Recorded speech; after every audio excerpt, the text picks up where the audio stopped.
Have a lovely day.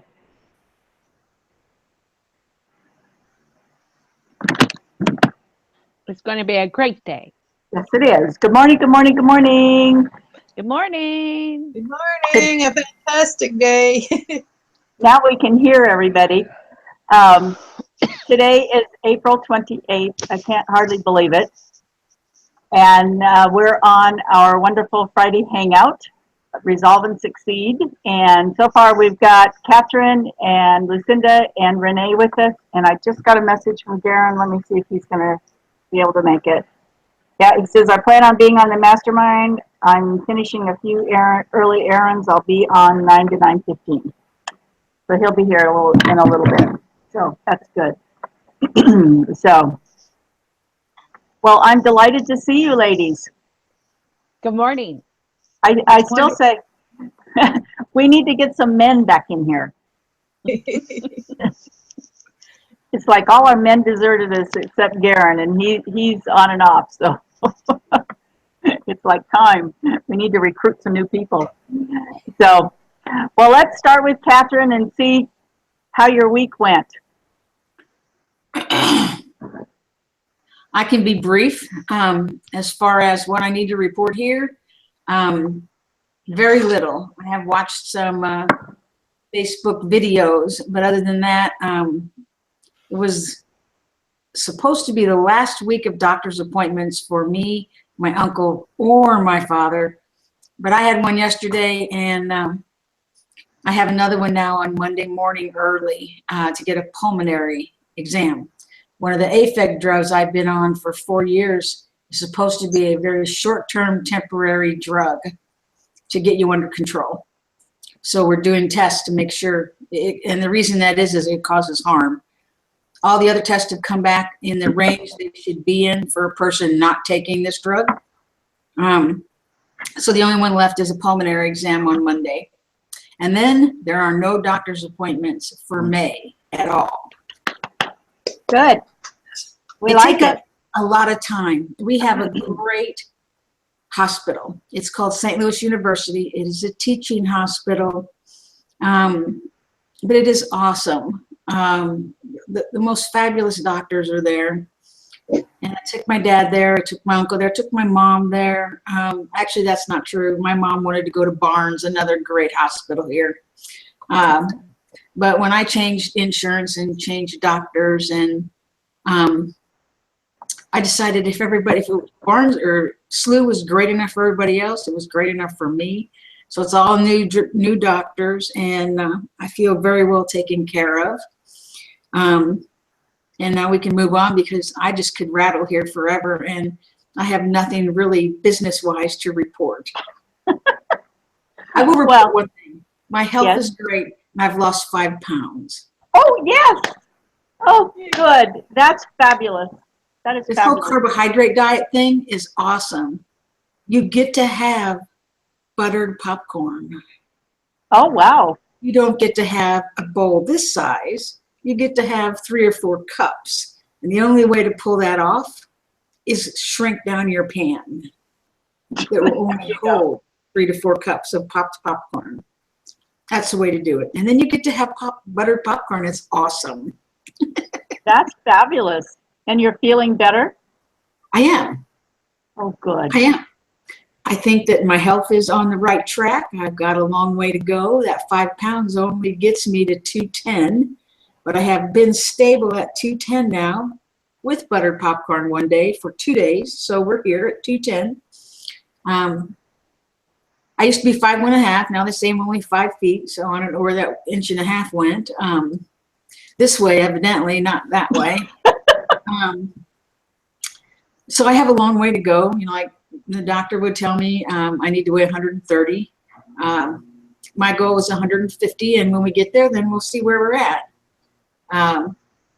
But I am at some point, once successful here, which is only a matter of time, headed to the West Coast, where I intend to be one of the sexiest 60-year-old people on the beach.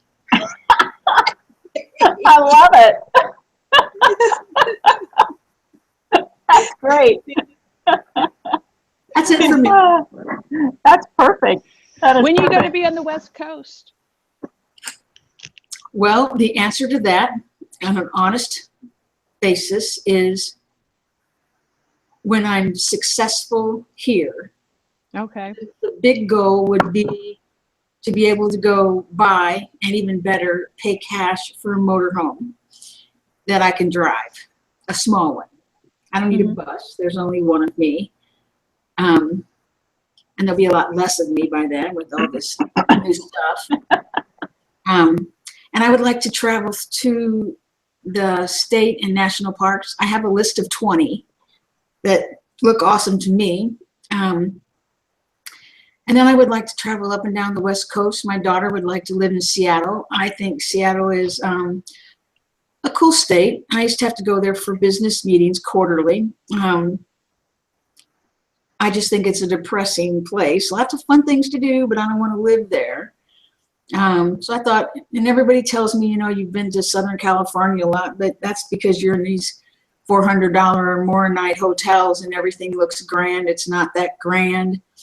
So I just would like to travel up and down the West Coast. My daughter wants to live on an ocean. I would be perfectly happy with a little pond right in front of my house.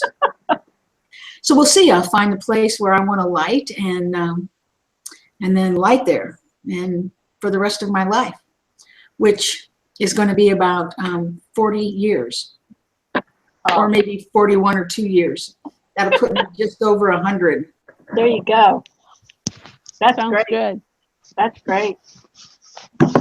Okay, Lucinda, how about you? Well, I've been reading a lot with Eric Edmeades. He has a course called Wild Fit.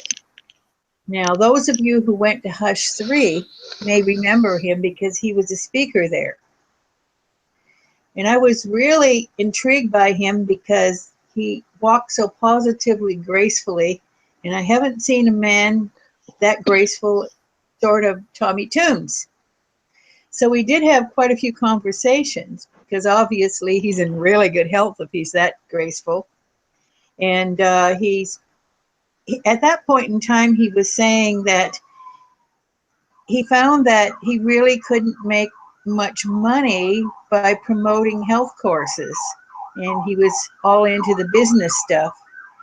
Now, he and his wife have been traveling around a lot, and they've gone into many of the areas with the bush. Is that ambulance too loud? Can you hear me okay? Yeah, we can hear you. Yeah. So he and his wife have traveled into the bush and lived with the bush people, and he's been sending me emails over the years, so we have been in loose contact. And now he started this Wild Fit course, and a lot of it has to do with eating for the season. The course I can't afford it at this point in time, but anyway, if anybody wants to look at it, you just go into Wild Fit, WILDFIT, and it'll show you what it's all about. He's starting a course in May, and a lot of people have been very successful at taking off weight with it. So I would love to take it myself. I bought his recipe book, and so I'm really interested in what he's doing. I'm finding myself getting into an awful lot of things because I'm also involved with Robert Kiyosaki, and he's been giving a lot of really good information online for free, and his videos and everything. And this is the first one coming up that he's actually speaking. There's a fellow by the name of, I think it's Robert Land, and he's been promoting him, and he apparently is working with Shopify through Rich Dad Poor Dad. So Robert also lives in Scottsdale, Arizona. I thought that was rather interesting. But I've been reading a lot of his stuff, and I'm very, very, very interested in getting more money coming in and then getting back into real estate. So I'm not sure. I'm interested in what's happening in Toronto. And this is the first time I can't predict where the market's going to go, because now an average size house is $1.2 million and rising. It's gone up 30% this year. Now, there's not enough small homes. And when I was over at the bank, the young man who was serving me, he said he and his wife were trying to find an apartment to live in. And I said, oh, can you find anything under $1,200 a month? And he said, no. And they said they don't know how they can manage paying that kind of money with the two of them working. So we're into, there's a lot of concern being shown here about what's going on with the market. And they're going to start putting more taxes on the people that are buying from other countries. So hopefully what we have is we have a real shortage of houses in the lower price. And of the ones in the area where I am in Scarborough, they have, there was a lot of wartime houses built in this area, which were very small. And a huge number of them have been torn down, and then they put up these great big fancy places. So I'm not quite sure what's going to happen with this now, how they're going to manage, but it's getting to the point that most people won't be able to afford to live in Toronto unless they do something soon. Has the tiny house movement reached Sorry? Canada? Has the tiny house movement reached Canada at all? I haven't heard of it. I'll check it out. And I've seen it online, but I haven't seen it here in Canada. There's a lot of rules and regulations keeping things big and expensive. Wow. So back in the past, a long time ago, when I was first married, and the man I married was paying more than half of his income towards his previous family. And the wife, his ex-wife, got everything, the house, everything. So we didn't have much money. And anyway, I got this idea that small houses weren't selling very well. So they were going for lower prices. People were buying the larger houses. But I knew that in a number of years, with the prices going up, people would be looking at the smaller houses again. So anyway, that's what we did, is we bought a little tiny house where we borrowed even the money to pay for the real estate agent and the lawyer's fees, because we didn't have any money. But we were really lucky. It turned out that just as we were applying for this house, there was a man who had money that he was going to loan some other people, and the deal fell through. So we were able to get private funds. Wow. So 5 years later, we'd paid off part of the mortgage, and the price went up, and we came out of there with over $40,000. That's great. Yeah. So at that time, I knew for sure exactly what was happening in the market. And now what's happening in Toronto, I'm a little uncertain what's going to happen here. But my son is thinking of coming back from BC. He said he's just not getting the work there. He said he made far more money when he was in Toronto, although he loves BC. And he went into Squamish and been living in a trailer park, but he has a little cabin there. And he said the noise is terrible. He says he doesn't want to live there anymore. So he may be moving back to Toronto, which is interesting. It's just showing how things are going.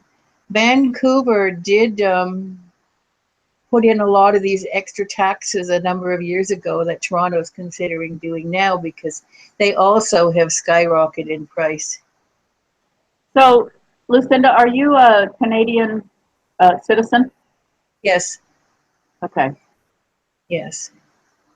So, They're going to make it harder for people from other countries to buy now, okay.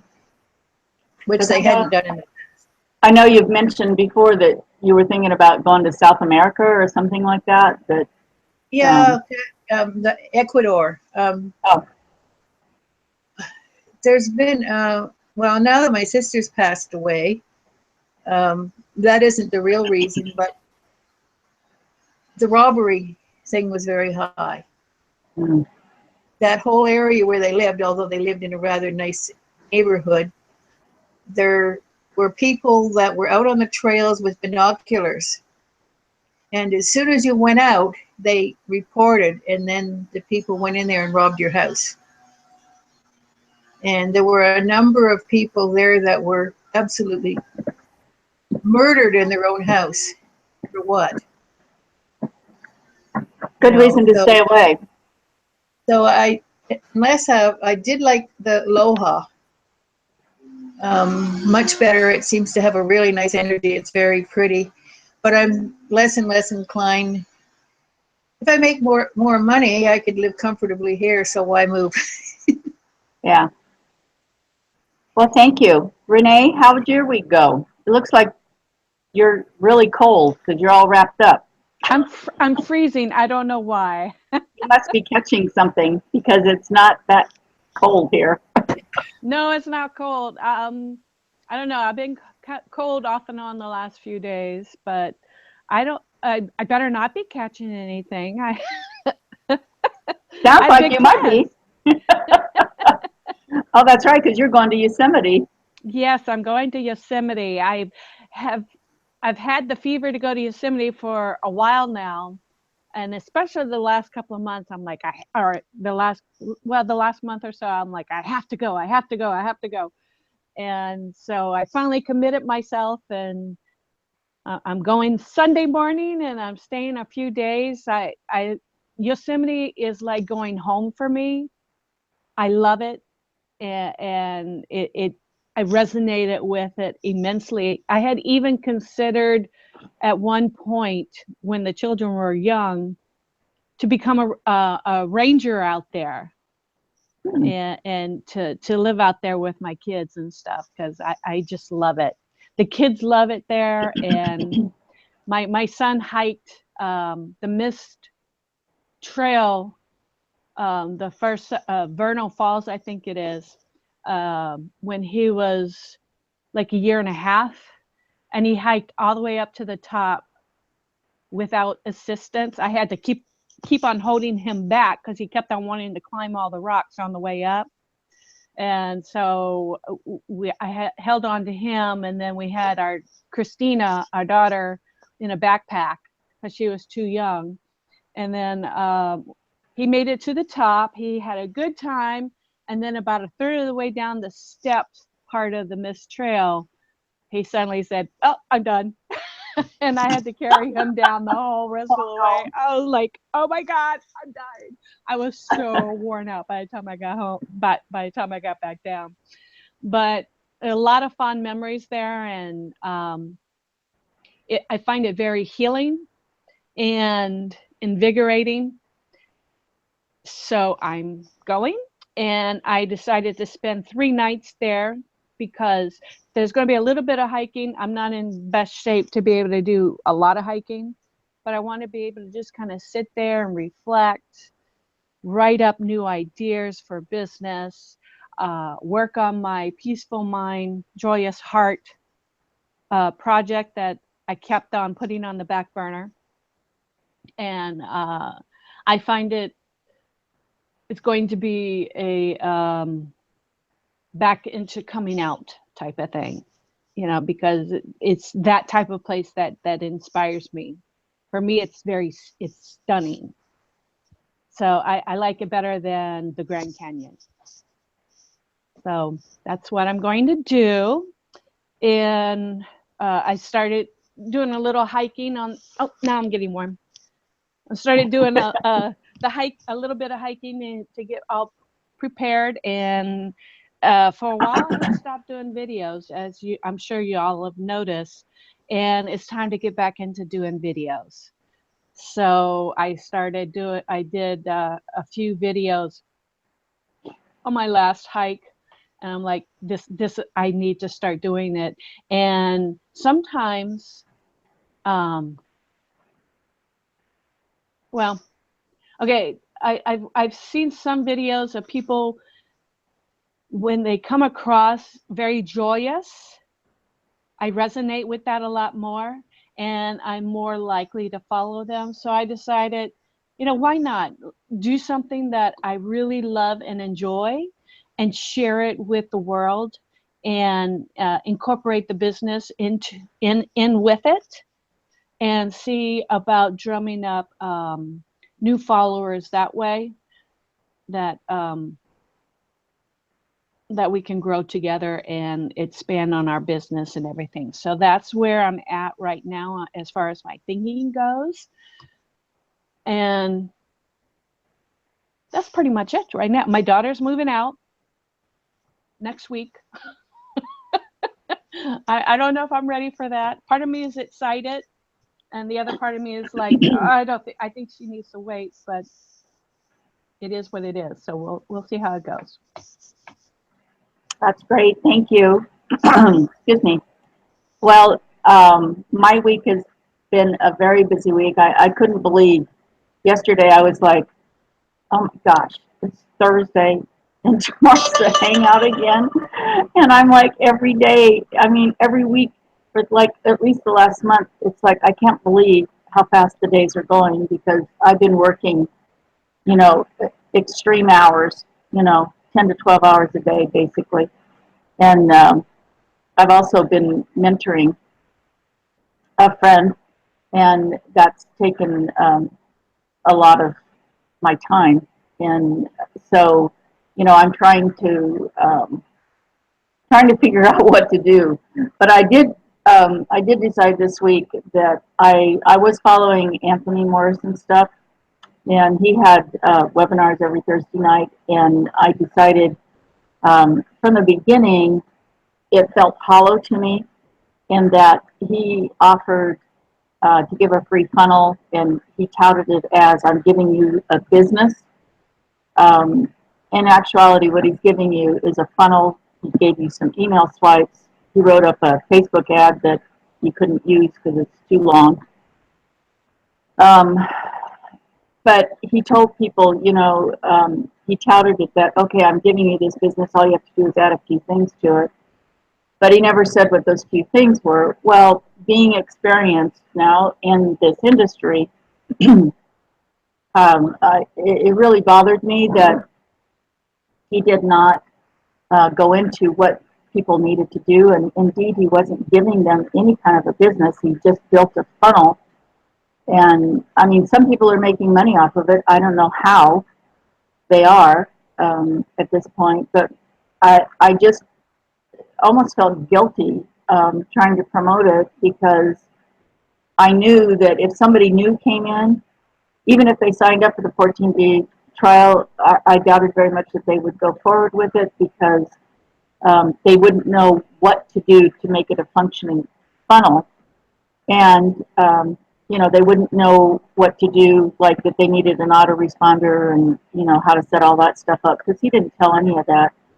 And so I contemplated doing all that and writing stuff up and doing some videos and everything. And then I thought, I am so busy with everything else, I really don't have time to do that, because it's very detailed what he leaves out.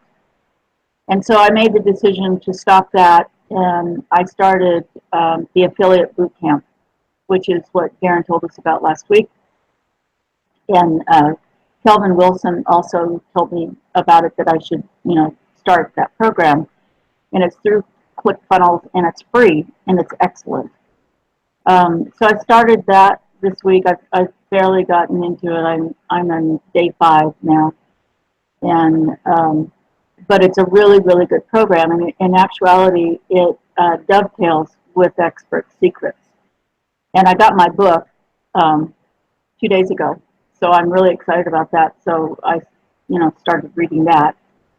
And then I ran a Facebook ad for Expert Secrets. Had a heck of a time trying to get the ad up. I did a page post Facebook ad quite a while ago. It was either the first of the year or at the end of the year. I don't even remember. But they've changed so much since then that doing a page post was like a whole learning thing for me. And so I designed my post on my fan page. And then when I got to the audience, I put in a custom audience, created a custom audience for Expert Secrets. Then I went to do my interest groups and in the locations and all that stuff. And when I tried to use the custom audience that I had set up, it like wiped everything out and said there was no audience that I could do. And I thought that was a little strange. And that happened to me once before as well. And I still don't know how to figure that out. So that's another mystery that I'm trying to figure out. But then I went in and I've been listening, you know, I'm doing Shopify, and so I'm listening to all of Chris's stuff. And he's telling us, you know, if you want to sell something, you should have an audience between, what was it, 2,000 to 800,000, I think it was. No, 200,000 to 800,000, I think it was. So anyway, I went through and I put in all my interests, and I had the perfect size audience. And then I got down to where you have to choose where you want it and placement. And Chris told us only put your ad one place at a time. So if you're going to do Facebook, Instagram, do Instagram, but don't mix them. So I went in and I unchecked everything except Facebook. Well, when I did that, my audience size that I had the perfect size, it was like 790 or something like that, thousand. And the minute I clicked on Facebook, it dropped down to 20,000.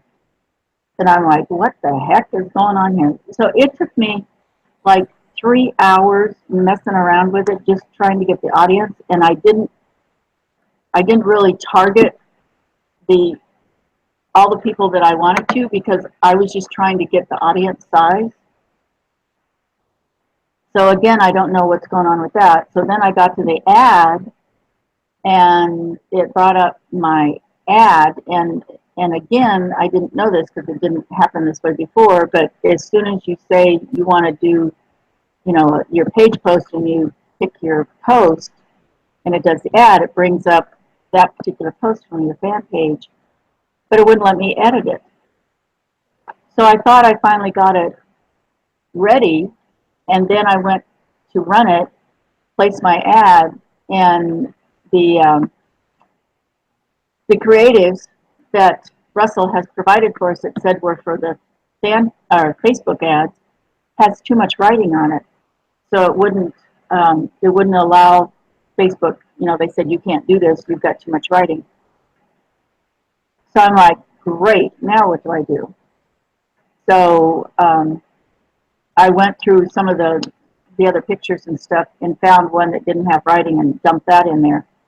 And then I tried to edit, you know, just replace the picture. It wouldn't let me replace the picture in the ad. So I ended up dumping out that ad and going back and restarting it again. I just kept doing it over and over and over. Spent hours trying to get that ad to come up. So I finally ran it, and I ran it for 2 days, and I got some data from it. It only was a 5 relevant score, which is the lowest I've ever had. Usually I have anywhere from 7 to 9 relevant scores on my ad, so that was really disappointing. And but I did get data, so now I know that I have to go change the ad.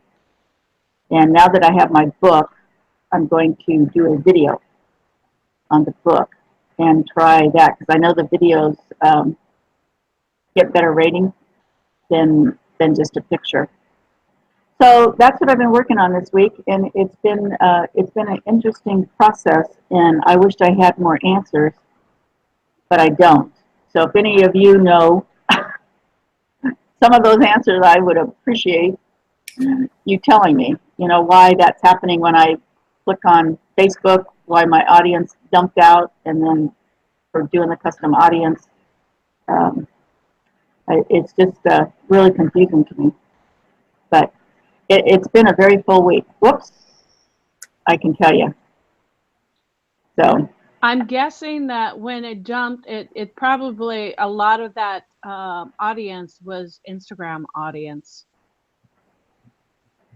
oh really? That would be my guess because I think they're putting a lot of preference on Instagram right now.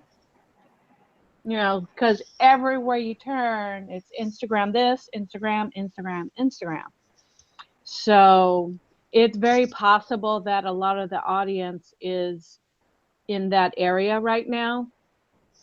That's just a guess, though.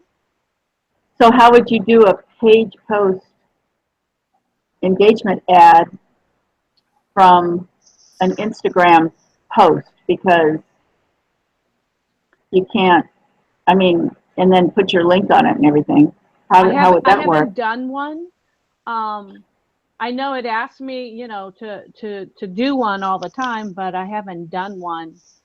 So I just know right now I'm being shadow banned really bad. You know, I'm not getting the engagement that I was getting before. In So Instagram? yeah, on Instagram. So I haven't decided what I'm going to do about that yet. I'm just posting. I haven't been posting as much as I usually do, but I'm trying to go ahead and tell myself to keep on posting because eventually the shadow ban will disappear What is and that? I'll I get don't know back. what you're talking about. The shadow ban is, you know how you put hashtags in order to get more recognition, you know, from people who are not your followers. Renee, I'm having Yes. trouble hearing you. I'm having trouble hearing you. I can hear her just fine. Can you hear her, Catherine? Yeah, Yeah. it must be yours, Lucinda. Okay, but I tried turning the volume up and it didn't make any difference.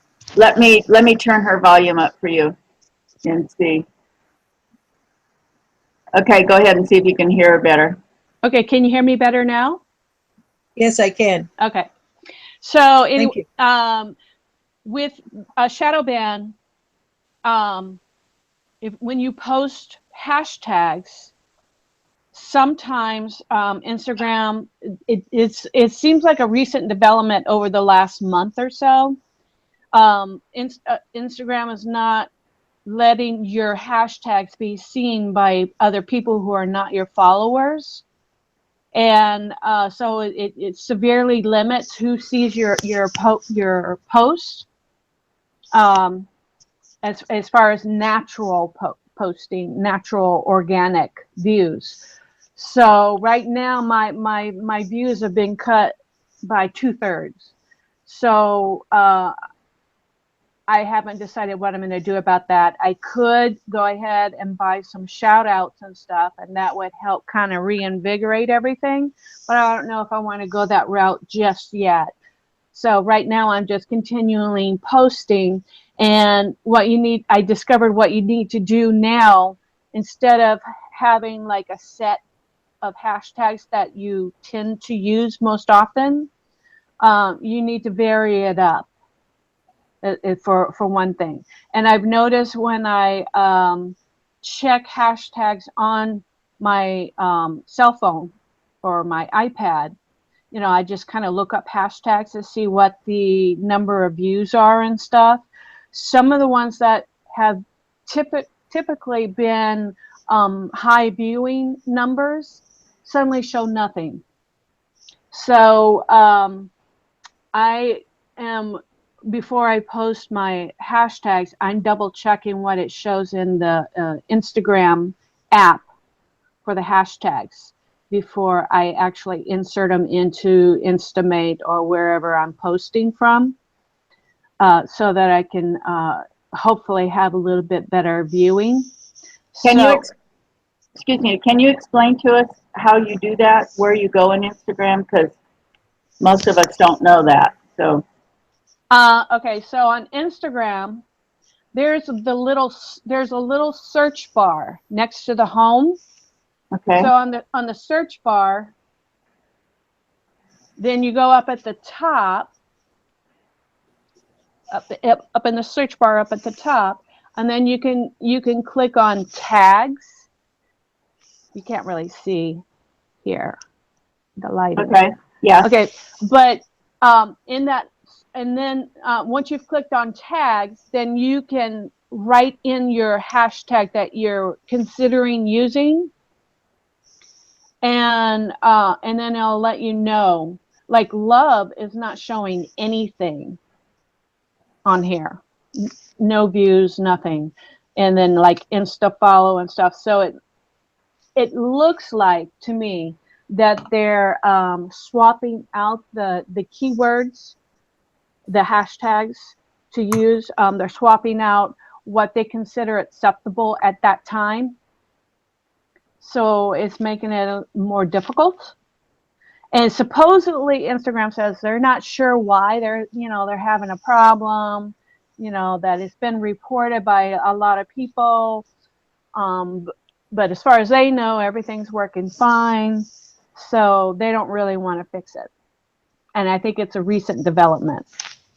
So they basically want you to pay to play. Is what it is. Pay to play. What do you mean by that? Pay what? Buy ads. Oh. Pay for ads and stuff. I'm trying to, somewhere on when you post on your phone, they'll ask, if they consider you a business, they're going to ask you if you want to, place an ad and so forth and so on. So I have not wanted to go that route because I know it gets to be expensive. So at some point I will be doing shout outs, pay like, the smaller amount for a shout out and stuff, but I just haven't wanted to commit to that yet. So okay. That's the way it is with Instagram lately. And I had sent an email to support at 4% about the for people who bought Insta Traffic Mastery. You know how they talked about there's going to be like a new group and a new way of getting engagement and stuff like that. That it was in the works, excuse me. But Paul O responded back to me a couple of days ago that it's still in the works. It has not been completed yet. So that's where that is right now. Okay. And I am excited about going to Orlando. So, yay. Did you decide if you're going to go to Orlando yet or not? No, not yet, but I did find another person to do the room thing. Mm-hmm. So that's taken care of. But yeah, when I was talking to you, I was like, I hung up and I went, I didn't specifically state it, but the first night would be, buddying up. The next 2 nights would be your own, and then the last night would be buddying up. And I'm like, I wonder if she understood that. Well, but anyway, the first 3 nights are covered. No, I know, but what I was trying to find out was like you have 3 nights, but everybody's staying 4 nights. Mm-hmm. So, like the first night, it would be like if you did it, it would be you and the other person. Then you'd have your own rooms for the next 2 nights, and then the 4th night you'd buddy up again because then you wouldn't have to pay for that.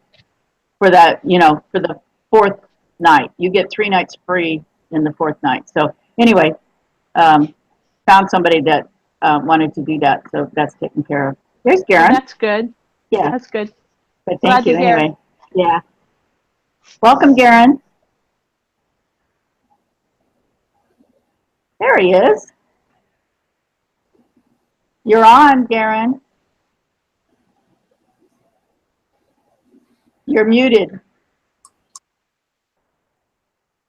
Can you unmute and tell us how your week went, and then we'll go on. Perfect timing.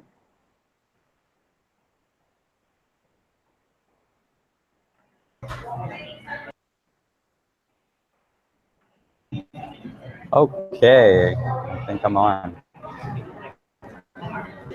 Yeah, it's been a good week. Hey, everyone. Good morning. Business. Good morning. Business-wise, it's been very productive and progressing, moving forward. I'm in the affiliate bootcamp program. It's very intense, but learning a lot of cool stuff. Ran some traffic to the initial funnels, but paused them after a day and a half of running 3 ads to 3 different ad sets. I had a relevant score of 1 Oh, after I got my 500 impressions. I didn't understand that because I was getting link clicks, showed up in my ClickFunnels stats, was getting leads, showing both in my stats and in my get response. So I don't know what that was about. Kind of have an idea. I ran traffic for the first time to Vietnam. And the reason why I did that, I mean, maybe you recall last week I gave you a website called similarweb.com. Secrets, that's how you can do research on your competitors. So I did research on .comsecrets.com, clickfunnels.com, and the top 3 countries that were receiving traffic to the sites were the United States, Vietnam, and the UK. Both UK and Vietnam were over 4% of the traffic was coming from those 2 countries, and Vietnam was a little bit higher. So that's why I ran it. And I didn't run it to Vietnam. I just ran it to the 2 main cities because I also did research on, is it an English-speaking country? And most of the English speaking is happening in the largest cities. So I just ran to Hanoi and Ho Chi Minh City, the 2 largest cities. So that's where all of my opt-ins actually came in from. I'm going to run some tests, but think about that. You might want to run some tests on Vietnam, especially the largest cities.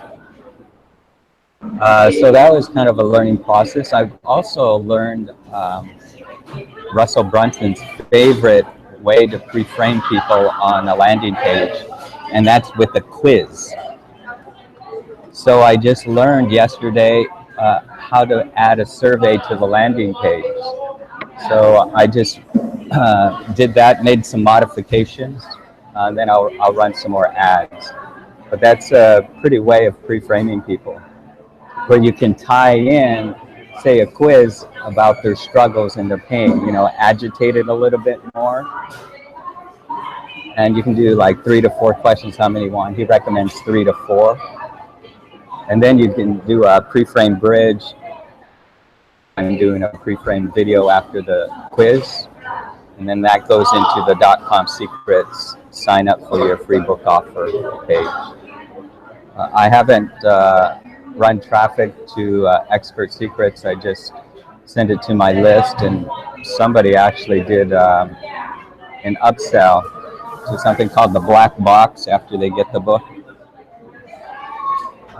So that was pretty cool.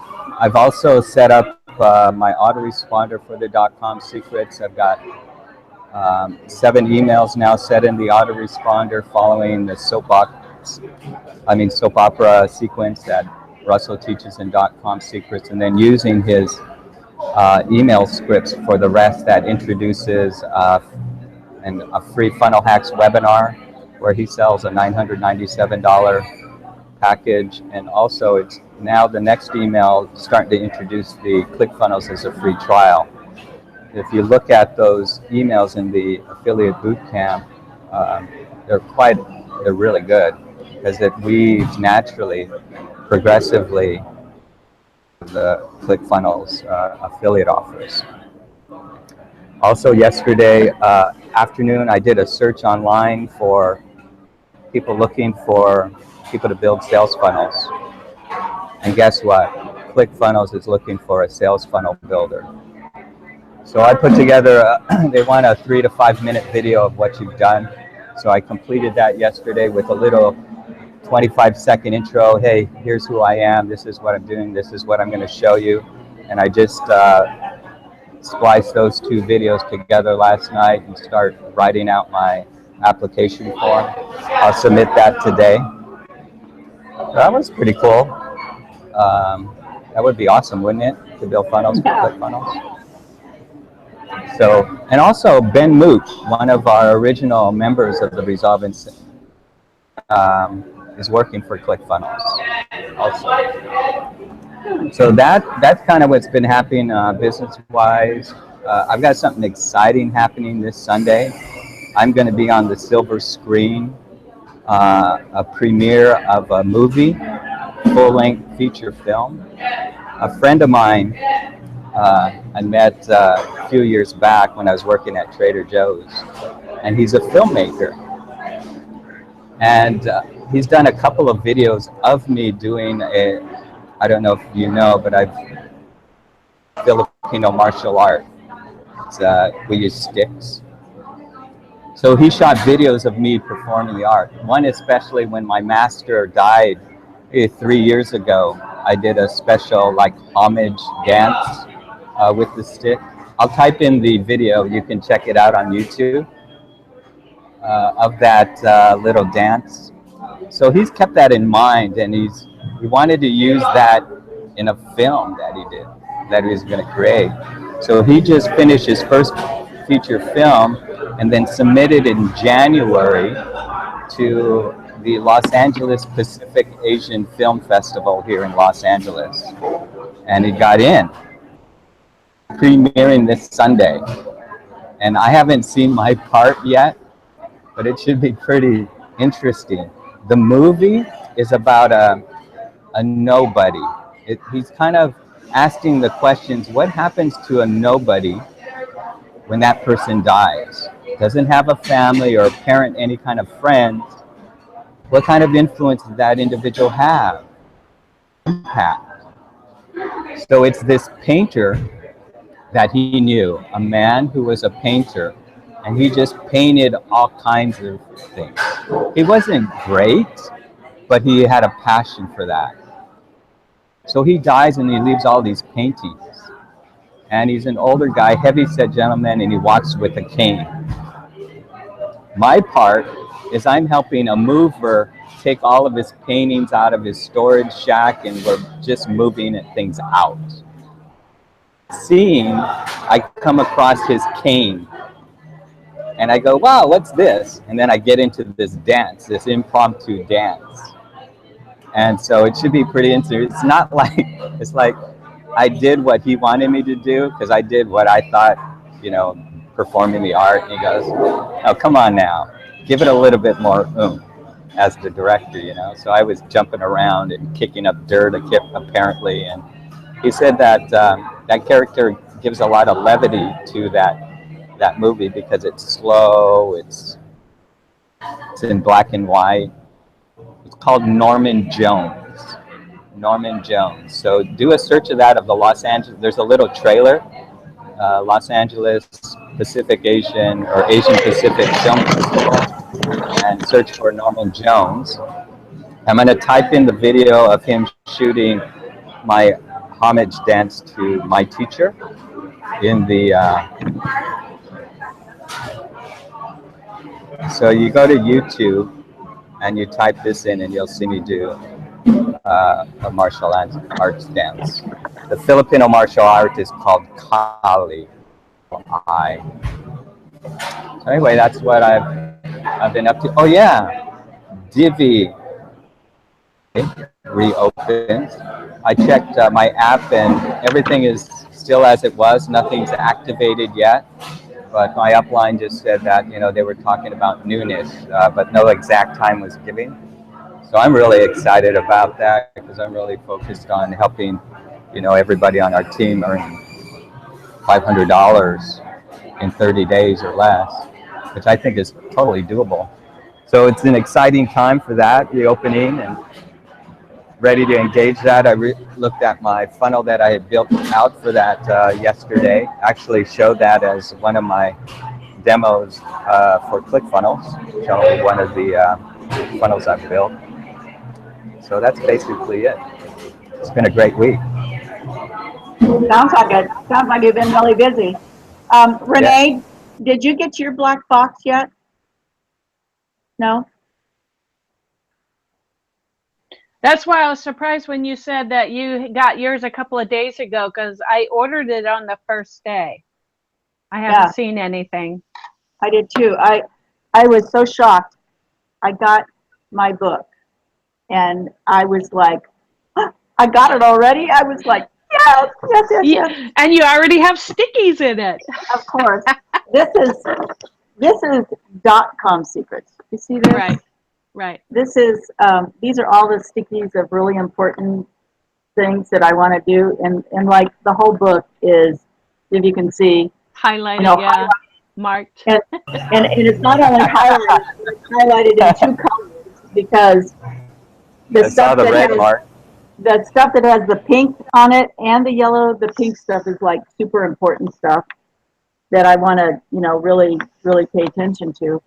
So then I started this one, and I wanted to, and what this book is doing, it's following the Ignite program. The stuff that I'm watching on the videos from Affiliate Bootcamp is in this book. So I thought that was interesting. Yeah, So it's the Ignite program. Awesome. yeah, yeah.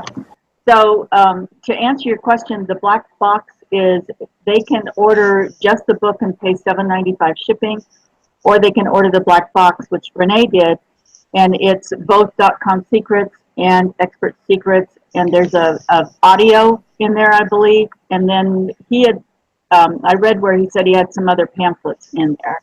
There's some other So stuff in there. I forget what it was. yeah. So that's what the black box is, and it's $37. So when you go in to order it, he has it checked on the black box. So if you don't uncheck that and check just you want the $7.95 shipping, you're buying the $37 product plus the tax. So it comes out to, Renee said, 50 some dollars. I think. So Yeah, I that don't, makes sense. Commission is yeah, $28.80 on the black box. yeah. So it would be really, really nice, to start getting going on that. But as part of reading this book was one of the things that he brought up in there is the attractive character, which Garen talked about a little bit last week. And so I wanted to talk about that as well. But one of the things that he's saying in this book is that we need to recognize our skills and abilities, and that is one of the hardest things for us to do, because when we're good at something, we take it for granted that everybody else is good at it or can do it as easily as you can. And I got to thinking about that, and I thought, it really is difficult to sit down and define your exact skills when you do take for granted, this is easy for me, it's no big deal.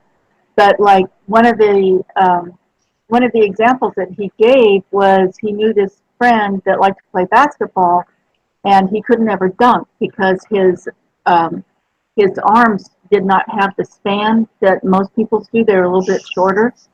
And so he decided, in order to make up for that the fact that he couldn't reach as high to dunk the basketball into the hoop, was that he would learn how to jump higher. And so he researched and researched and researched and did all these different methods. And as he did that, he made a video of it. Well, he just kept posting and posting and posting these videos of him jumping. And after a while, and I don't know how long that took, but after a while, people started following him on YouTube. And then he just kept posting and posting and explaining and, showing exactly what to do. Well, pretty soon some basketball players started following him. And then other sports-related people started following him. Well, now he's a multimillionaire, and Russell said he doesn't even have a home because he goes from country to country, place to place, and going, okay, well, let's go, to China and we'll show them how to, jump. And so they spend, 4 or 5 months there, and then he gets tired of that, and he's shown people, and he charges them to, how to jump correctly and all the different techniques and stuff. And then maybe he'll go to South Africa, or he'll go to Europe, or, someplace in the United States. And they just travel around, and he's a millionaire from teaching people how to jump. And I thought that was really interesting. And Lucinda especially came to mind when I was reading this because, they say, think about your passion. Well, it's easier to identify things if you have a passion about it. But, if it's just something you do normally that's easy for you, like Lucinda with her cooking and, all the different recipes that she does, that comes naturally to her. Well, she's recognized that, and now she's doing something about it and doing a book. Renee, your passion has been to help people find peace and all of that, so you've recognized that as well.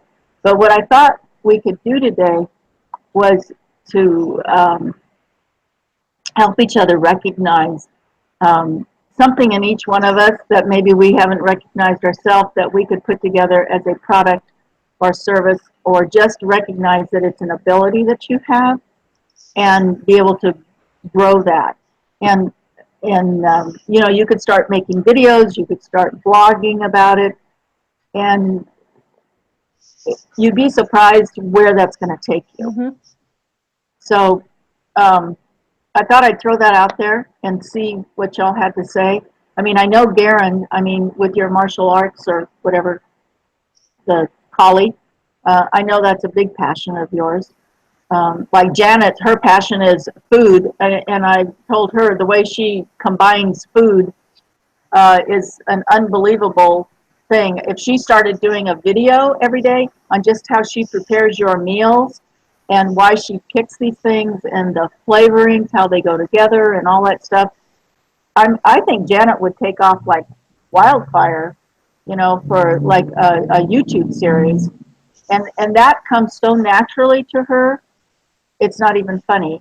And, with Catherine, I know you love doing ClickFunnels and you love doing Shopify, and, you love swimming. And so, I wanted to bring to everybody's consciousness, I guess, is what I'm trying to say, some of your innate skills and abilities that you have that you don't even think are special, but recognize that they are special. So let's throw that out there. And let's start with Catherine and see, what are some of the things that you do easily? I know cobalt was really easy for you to pick up. You've told me that before. I don't think cobalt is now anything that people use. But, what other things, what do you do naturally? What do you enjoy? What comes really easy to you? I do enjoy swimming, although I'm not. Mondays and Wednesdays, I go take a swimming class where we're exercising in the water. And then my Friday class interferes with this meeting, so I don't go. But I do go on Saturday and Sunday, just open swim, and I can't swim laps for an hour, but I can move for an hour. So I can swim, I can backstroke, I can, when I can't do either one of those anymore, then I can do water running. I can do some of the leg exercises that we do in the classes, but I'm not at a point where I can teach that. However, oddly enough, one day this week when I was in one of the classes, so it was Monday or Wednesday, I was watching her stand in front of the pool telling us what to do, and thought, she's working harder than us, I think, because she's doing everything that she's showing us to do outside of the water. At least for me, I couldn't do those things outside of the water. My joints would kill me, but I can do them in the water. So I thought, how cool would it be to actually do this a couple times a week and teach other people and help keep yourself in shape? So I actually thought about that this week, but I'm not at a point where I could apply for such a position. For one thing, I couldn't stand on the side of the pool and actually do everything. But I'm down to 210, so that day is coming. And you're right, COBOL is dead. COBOL kind of flew away when we went from mainframes to client servers. Not that there's not a COBOL job out there somewhere. We just don't use mainframes like we used to. We live in a client server environment now. So that does leave two things, and that puts us back in this arena, and that is Shopify, specifically the part about building stores and learning how to put some feature in it. I like to go do searches and find other people's Shopify sites that I like, and then I take screenshots of it because I want to put that in my store at some point. So I'm a long way from offering that as a service, in my opinion. But that is a potential, highly potential future for me. I do not like on any level advertising. I just don't. I don't get it. I have started over video 20 a million times this week. I never get through it. On that subject, though, your earlier question, Sharon, he covers that in about 20 minutes. See, I know that because I've started it over so many times. And when you go down and you select only Facebook and your audience disappears, he talks about that extensively, and he shows you how to go and put it back. And basically, it's selecting interest after interest and how to go hover over them and see how big they are. I did all that. I watched that video, and I did all that. You are who told me to go watch it. And I've just sat and watched it one time, and then I've started it over to try and figure things out. But like this morning, I didn't get through it this morning either.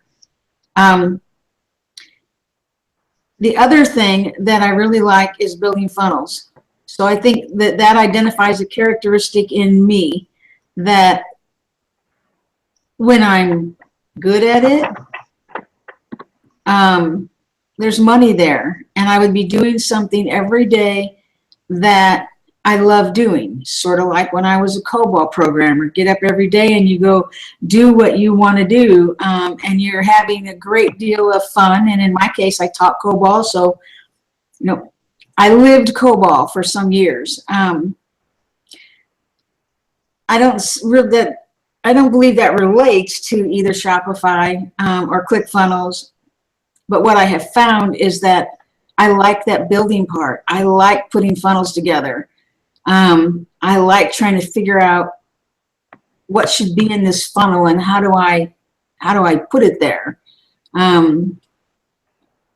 So my goal at some point will be that I can make enough money showing people how to do that, but I can hire somebody to do the whole marketing part that I do not like at all. I have some block here that I just don't do it very well. So I don't believe that I'm at any point where I can just step out and start charging people for anything. On a confidence level, I'm not there. On an ability level, I'm not there either. However, I forgot who just said this. Sharon, you turned me on to so many things. You may know where I just heard this at, and maybe it was Russell. We don't need to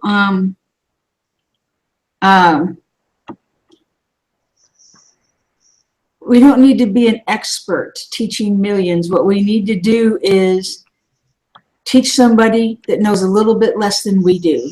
Is that Russell? That's right. And that's what Sharon does to me. And in many cases, it's a lot more than I know. However, that's the role that Sharon has for me. And without her, I would have been in big trouble. So I very much appreciate her assistance.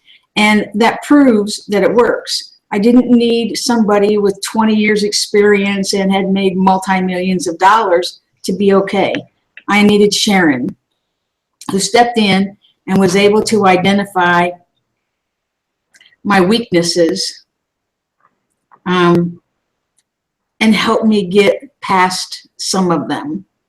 She's still struggling with the whole Facebook advertising, and I'm still trying. But, see, and that's a problem for me because I can build the stuff and I love it. But until I can figure out how to advertise it, I'm not selling anything. Okay. What you can do is start creating short videos on how to do whatever in ClickFunnels or Shopify. You don't have to sell.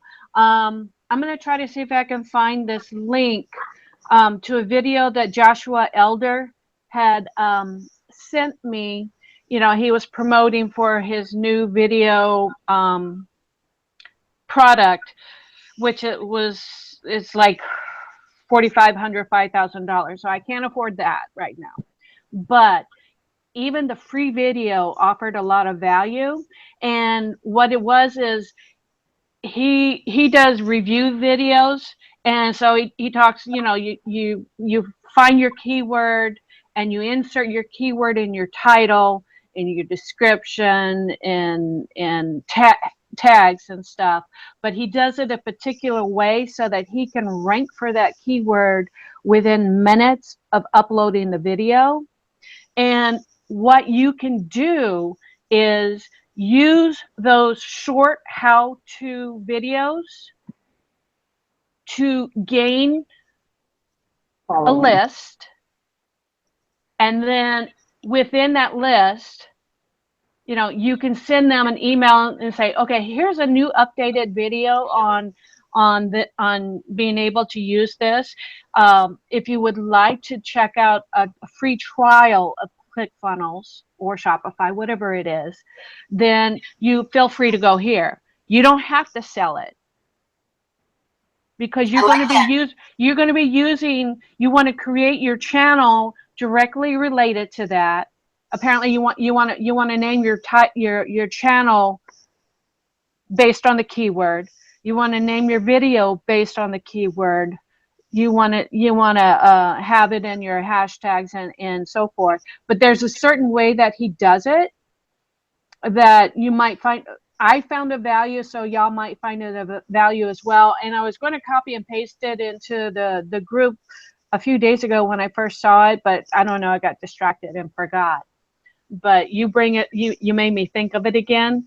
And that one video I thought was phenomenal on a very simple, very basic approach. You don't have to sell. You know, you can do it as a review.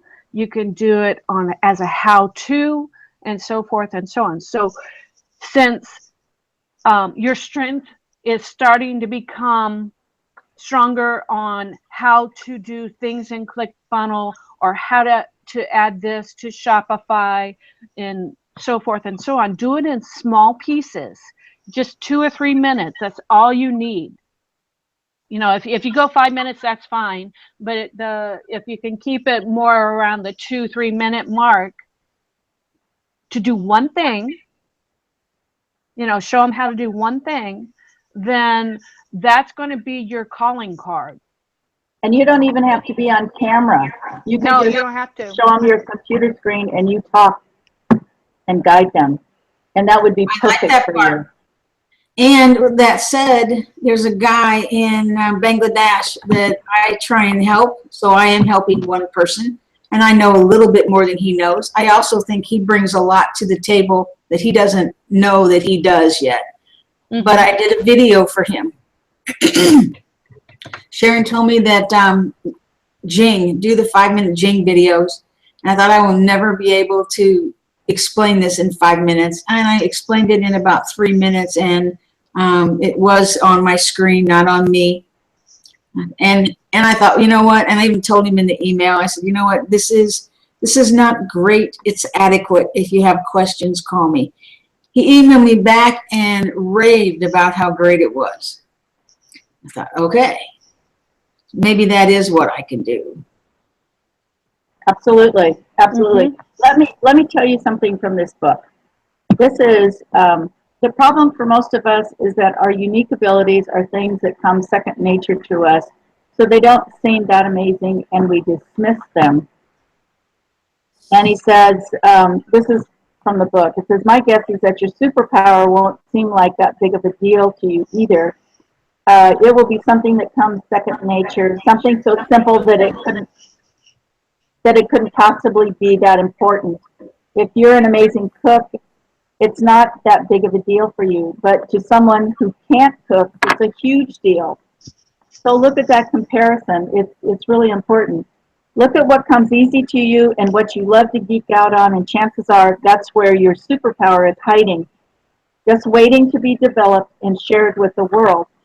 And he was also talking about, well, you know, I can't, I'm not good enough, I don't know enough, who'd want to know what I know? And I can tell you, I can totally relate to that.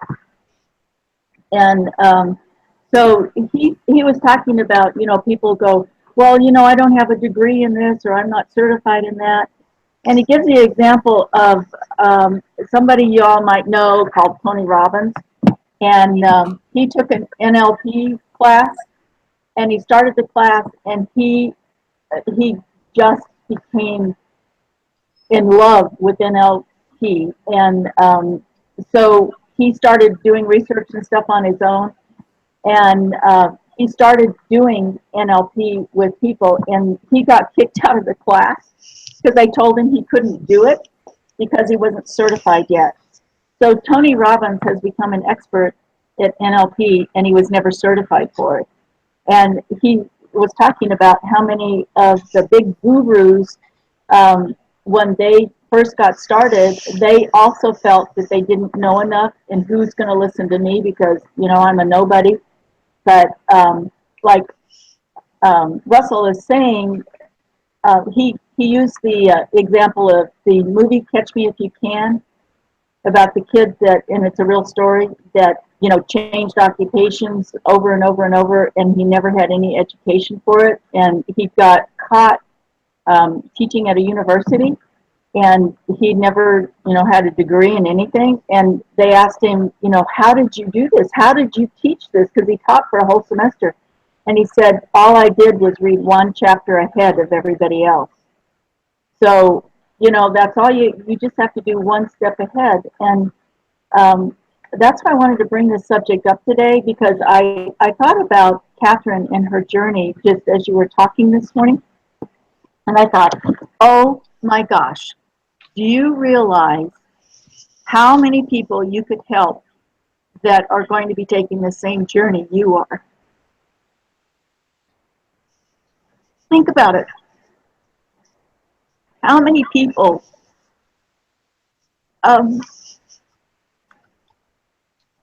see, I know this is true because I've learned that when this is one of my traits. I don't like this trait very much, but it is one of my traits. I learned that when I tear up, it's because I'm speaking the truth. And I know that it's a voice inside of me saying, yes, this is true.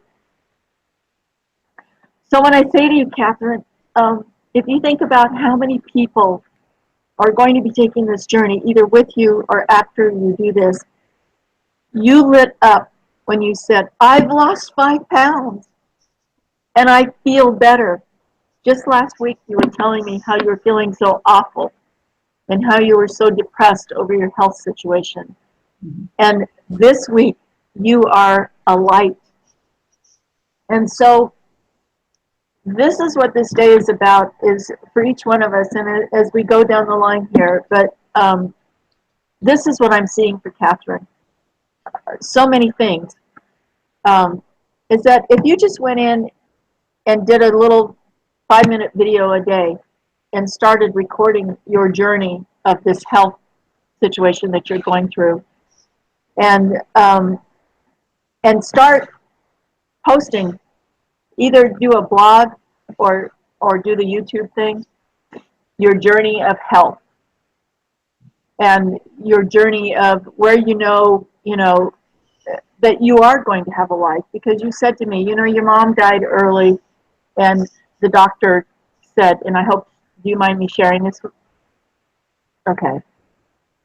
That you were saying to yourself, you know, with what the doctor told you, you know, you could have a short life.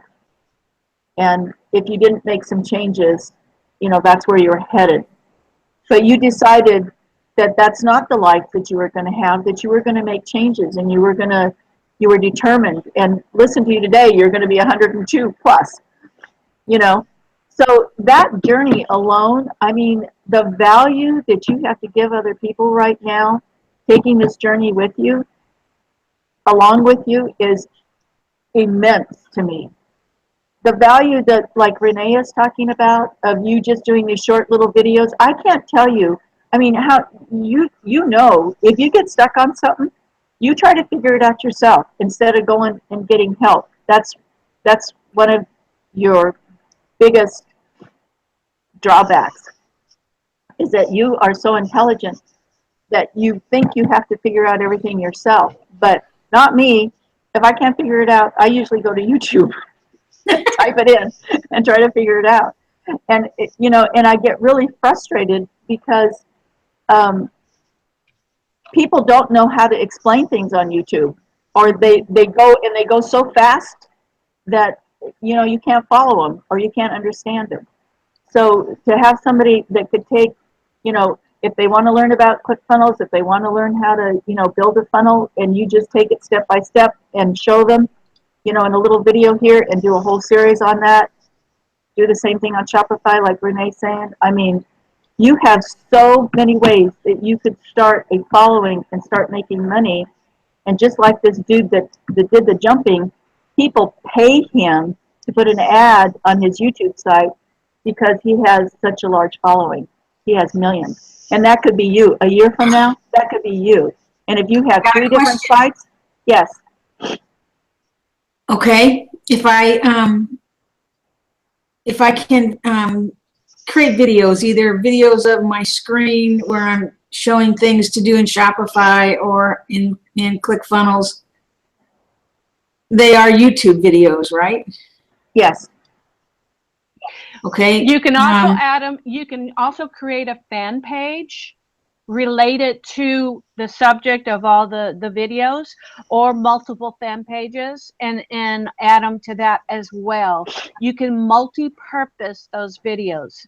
Facebook, YouTube, Daily Motion, and Could you put it in Tumblr. Could she put it in Instagram? Only if it's up to a minute. Okay. But maybe she can do. She might be able to do.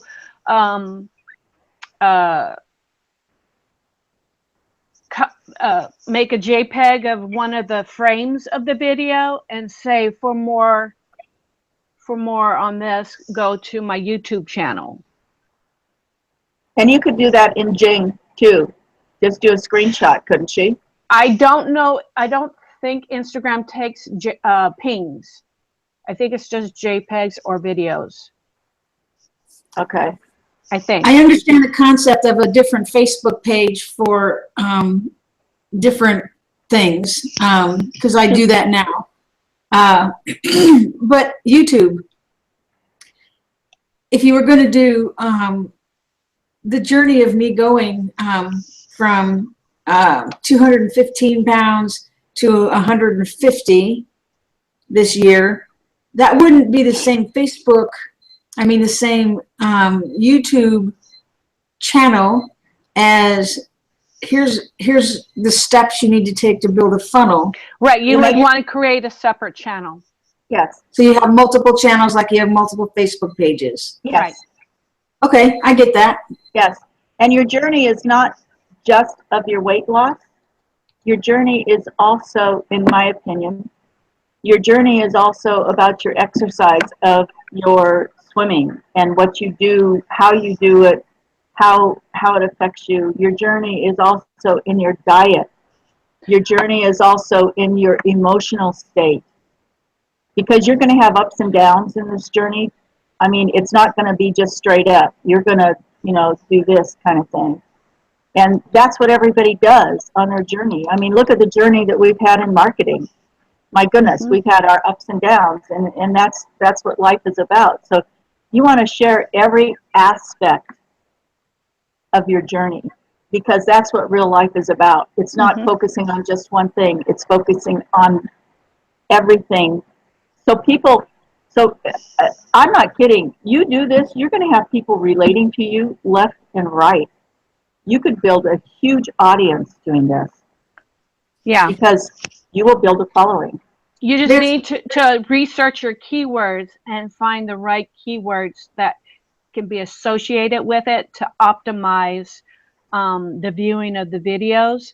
And as far as the weight loss thing goes, also on how you're developing it's helping you to raise up your self-esteem, your self-confidence, and how it's affecting your other aspects of your life. Anybody who needs to lose weight, especially if you're a diabetic, which I am, and that's really what started this, is my A1C was 13, and my mother's A1C was 13 when she was dying. So that I was pretty freaked out that day. Highest it's ever been was 7. And 7's not great, but 13 is over the edge. One of the things the nutritionist said to me that seems to make a lot of difference: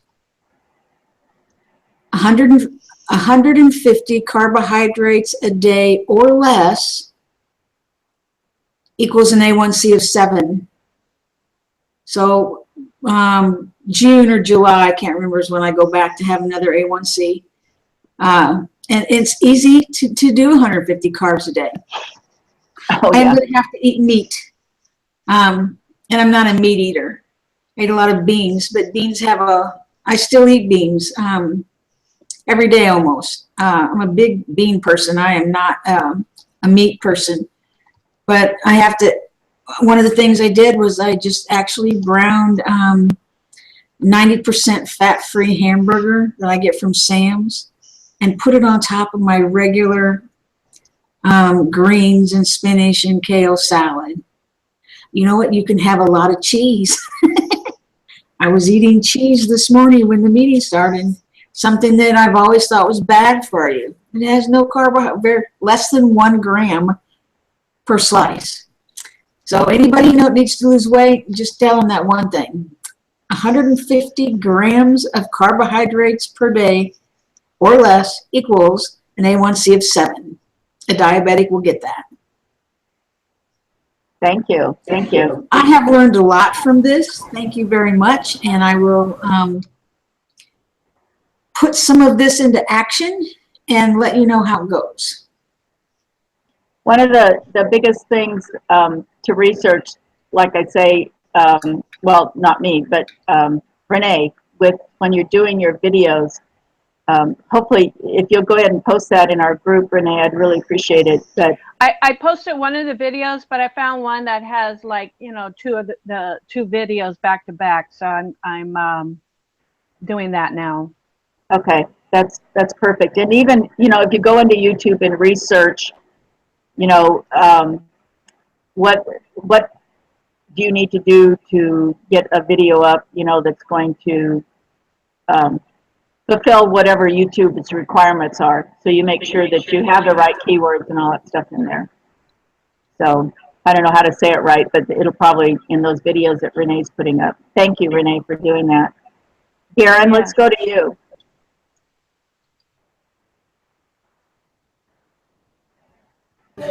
You're muted. There you go. Well, I really appreciate the information that Renee brought of different options of multi-purpose use of your media. And I like the ideas that Catherine has, the opportunities to share what your journeys in different areas. Yeah, it's interesting about the weight loss thing. Janet has been on doing a lot of research on ketogenic diet, which is even less carbs. It's really high fat, minimal carbs, some protein, but mostly fats. and she's finding it very helpful. There's intermittent fasting happening in that diet as well. So she's finding great benefits in that, and I thought that was interesting.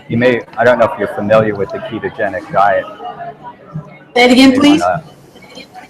Ketogenic, I'll type it in.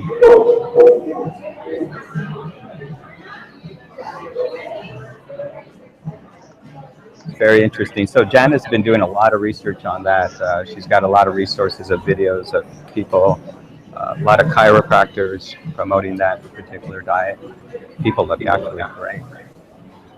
So she's been doing that, and actually was initiated by an illness she had. Got into fasting right away. But, yeah, check out the ketogenic diet. Thank you, I will. And let's see. So the things that I'm really good at, is teaching. I've taught drawing and painting and adult education to many different age groups. Teach martial arts. A lot of what I do with marketing is how-to videos. So that's definitely one of my strengths. I got the idea now because I've had my online education Mastermind site, a resource site, and I'm going to go back. I've got a lot of how-to. I've got about 6 or 7 how-to videos on ClickFunnels on one of the pages. It's given me an idea to just fill that up, drive people to that page for free training, have all the different affiliate offers for ClickFunnels on that page, banner ads for your free trial. So kind of that gave me an idea. And even the YouTube channel of how-tos. Have to figure out how to word the channel. Don't want to use ClickFunnels in the channel. But I'll figure out something. So those are the kind of things that I'm really good at teaching. These ideas and breaking it down so that people can understand concepts. And I'm a constant student. Yeah, I just love doing that stuff. And right now, it's building funnels.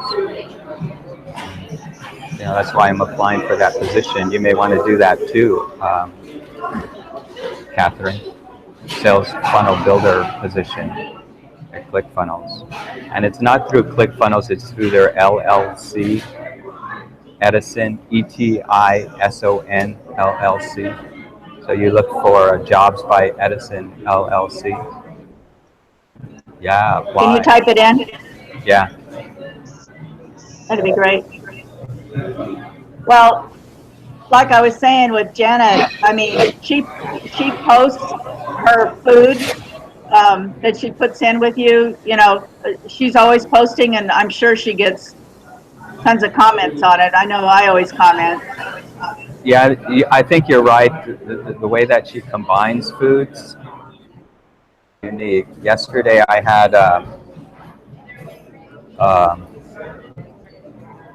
cabbage, a leaf of cabbage that's sort of like a tostada taco. It was like a little bowl. It was feta cheese, smoked chicken, cucumber, kumquat, pine nuts, almonds, dill, and it was just like, whoa! It's so amazing. I would have never thought of putting all these different things, but she's definitely in the 5 elements of taste: bitter, sour, sweet. I forget what the others are. I'm sure that Lucinda would know. But those are the kind of things how she, very simple concepts and just puts it together. Yeah, well, I'm gonna let her know about that and shoot videos about prepping food and how she puts it together and just start creating a channel following. Yeah, I mean, she would be perfect for this because the way she does her food combinations and the way that it tastes is unbelievable. I've eaten a lot of her food, and I'm just stunned. I told her that I think she ought to put some kind of a cookbook together or something. But actually, if she did the videos and showed people and put a recipe on there, But in doing the videos, Renee has brought this up time and time again. When you do a YouTube video, you need to make sure that you put the same thing in the description with your keywords, because if you have a description, it will, I don't know, Renee, if it ranks higher or what, but I can't remember exactly what you said. Maybe you could tell us. But you want to make sure that you put a description for every video you do. Can you tell us why, Renee? Because I can't remember the exact. YouTube has these robots, or whatever you want to call them, because they don't have enough people to manually look at all the videos and stuff as far as the ranking goes. So they use these robots, and the robots look at your channel name, your title name of the video, the description in your video, your hashtags, and it listens to your video as well to see if the keywords pop out in your video. And so that is all a part of the ranking. And then as well as, you know, when people watch the video, how long do they listen to the video? Do they listen to it, you know, just in the beginning, quarter of the way through, halfway through, all the way through? That also is a big part of the ranking. But so it all depends, of course, on a variety of factors. But these little robots that they've put together do a lot of the determination by itself, you know. And then the keyword, you know, is how many searches are out there for the keyword as well. You know, there's just a lot of variety and factors. But if you're putting in a description, you don't have to make a long, giant description. A couple of paragraphs, short paragraphs is enough. But within that description, you want to copy and paste the title of your video on like the first or the second line, first or second line. I don't know. I forget. It's in the video that I posted in Resolve and Succeed a few minutes ago. But you want to include the copy and paste the title of the video. And he said that he copies and pastes the actual video link in the description as well. And then on top of that, you have the actual description. You want to include your keyword within the first line of that first paragraph. You know, and so it's extremely important, because otherwise you're much less likely to rank. And if there's a lot of competition, you may not get on the first page, but you would still be higher up there than you would without, you know, the detail. And it's not like you have to put a lot of thought into it. You can do like a general couple of short paragraphs and vary it up according to what your video's about. So That's perfect. yeah, Thank you. there's so many people, they just upload their video and they don't, and I don't know if they even do tags. I'm guessing that maybe they do a few tags, but they don't put any description whatsoever. They might put a link to wherever they want to send people, but that's it. Oh, and the link that you want to send people to, you know, is like the first line or something like that. So, but so many people don't do that, and they're wasting their video real estate. Thank you for that. That's value, value, value. I love it. One of the other things, Karen, if Janet does that both of you are excellent at, is taking people to the grocery store and showing them how you shop, and basically going to the dollar stores and finding all those tremendous values and the price difference, price points and everything. So that's another thing. And the wine too. I know you guys find really good deals on wine, but I mean, if Janet just, you know, shows her picture of what she's made and then go through the process and and why she's chosen different items to, combine so people could understand it and then start doing it themselves, not just seeing a picture of a yummy something to eat, but actually explaining the reason that she's doing it. I think she could build a tremendous, tremendous following. So, okay, let's get to Lucinda. Awesome. Okay, Lucinda, how about you? What else comes easy to you besides Cooking. cooking? Actually, a lot of things, but for some reason, like some of them I can no longer do. Like I used to renovate houses, but then I got too many health conditions that I couldn't do it. As far as swimming is concerned, take heart there, Catherine. When I first started swimming, I could barely make it once across the pool. Within a couple of months, I was doing a half a mile, a quarter mile using a flutter board, and a quarter of a mile doing the backstroke. And it used to take me almost an hour. So then I decided not to spend more time at it, but to learn to swim faster. So by the time I don't remember how many months, it was quite a few, that I was actually being able to do that in 20 minutes. Unfortunately, I became highly allergic to the chlorine in the water. So my eyes were running all the time, and I just couldn't do it. For a while here, I was using a saltwater swimming pool, and that helped a lot. But the saltwater swimming pools in Toronto were banned by one of our previous fellows who was sort of running the city. And so I couldn't do that anymore. But anyway, it's amazing how fast you can build up if you're really enthusiastic about what you're doing. So just keep at it, and it'll work for you. Just hopefully you won't start having problems with the chlorine in the water. So are there it's a other good things that people comment to you about that is something that's very natural that you do all the time that other people are kind of amazed that you know so much or can do something so easy or anything like that? Well, I did belong to the spiritualist churches. I was having a problem. I had fallen off a ladder and broke my arm when I was 3 years old. And at that time, I was up in the attic looking down at my body unconscious on the floor. And I've always had a lot of problem with being very sensitive to energy from other people, and it could make me really sick. So I eventually got into the spiritualist churches and trained as a healer.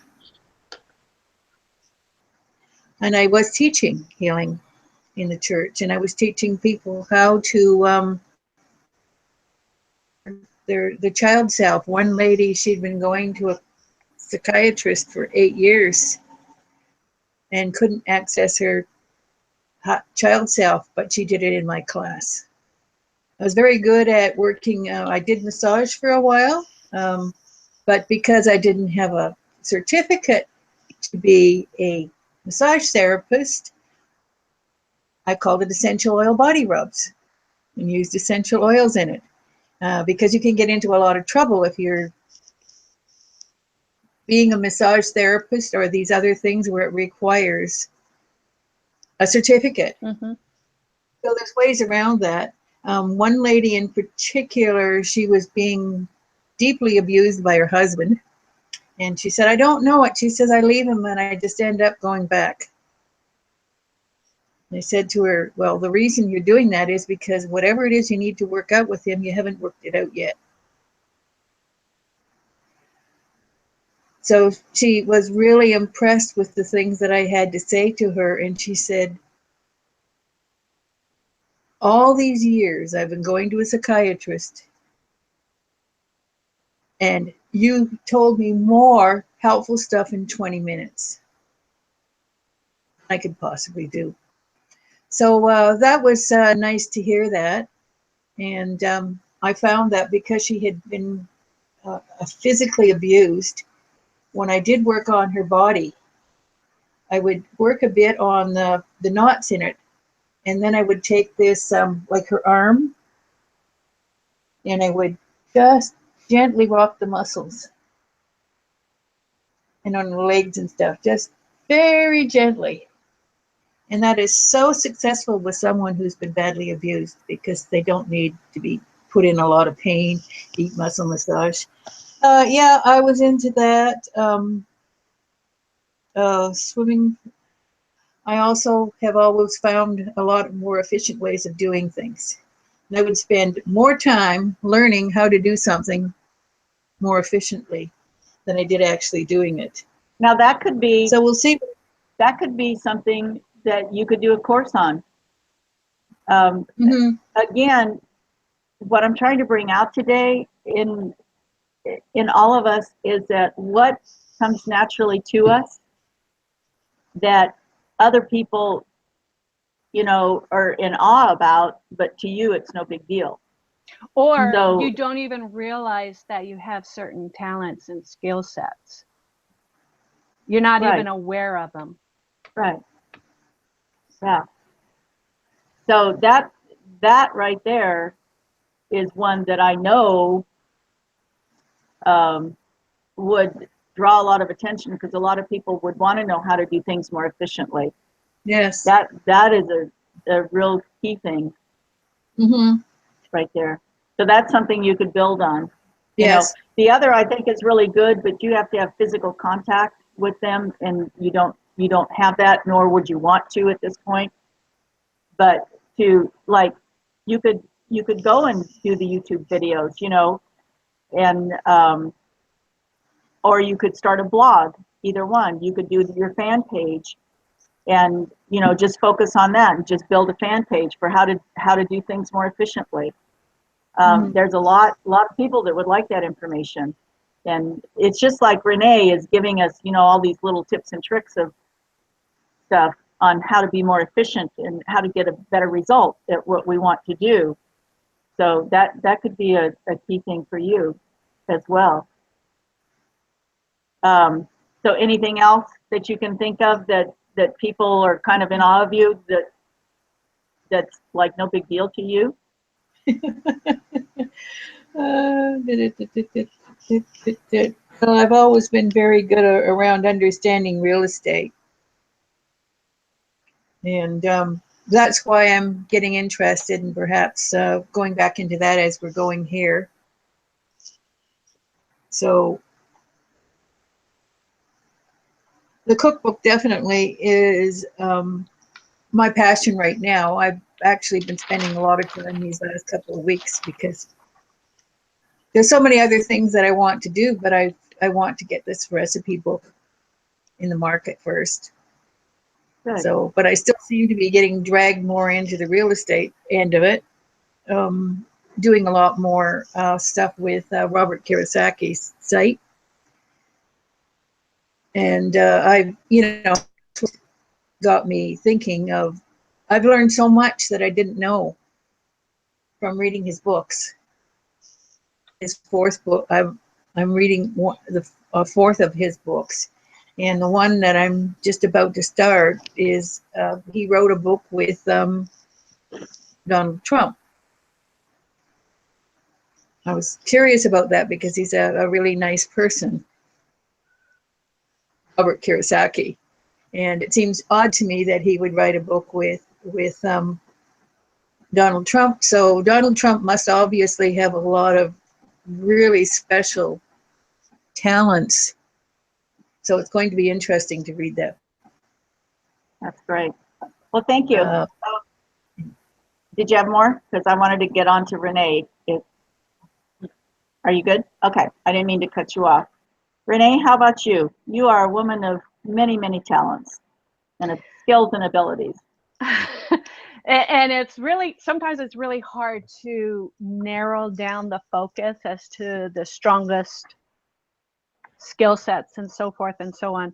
I know that naturally I've been known to be very artistic and love taking photographs and experiencing nature and stuff like that. That's definitely a passion of mine.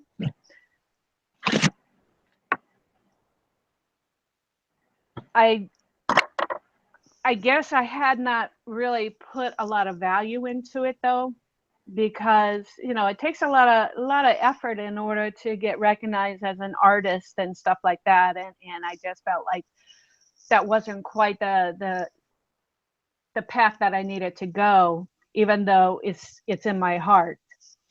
As far as the peaceful mind, joyous heart is definitely on my mind. I haven't followed through on that like I need to, but I feel like I'm on the path to getting back into diving into it, especially when I'm going into the nature a lot more.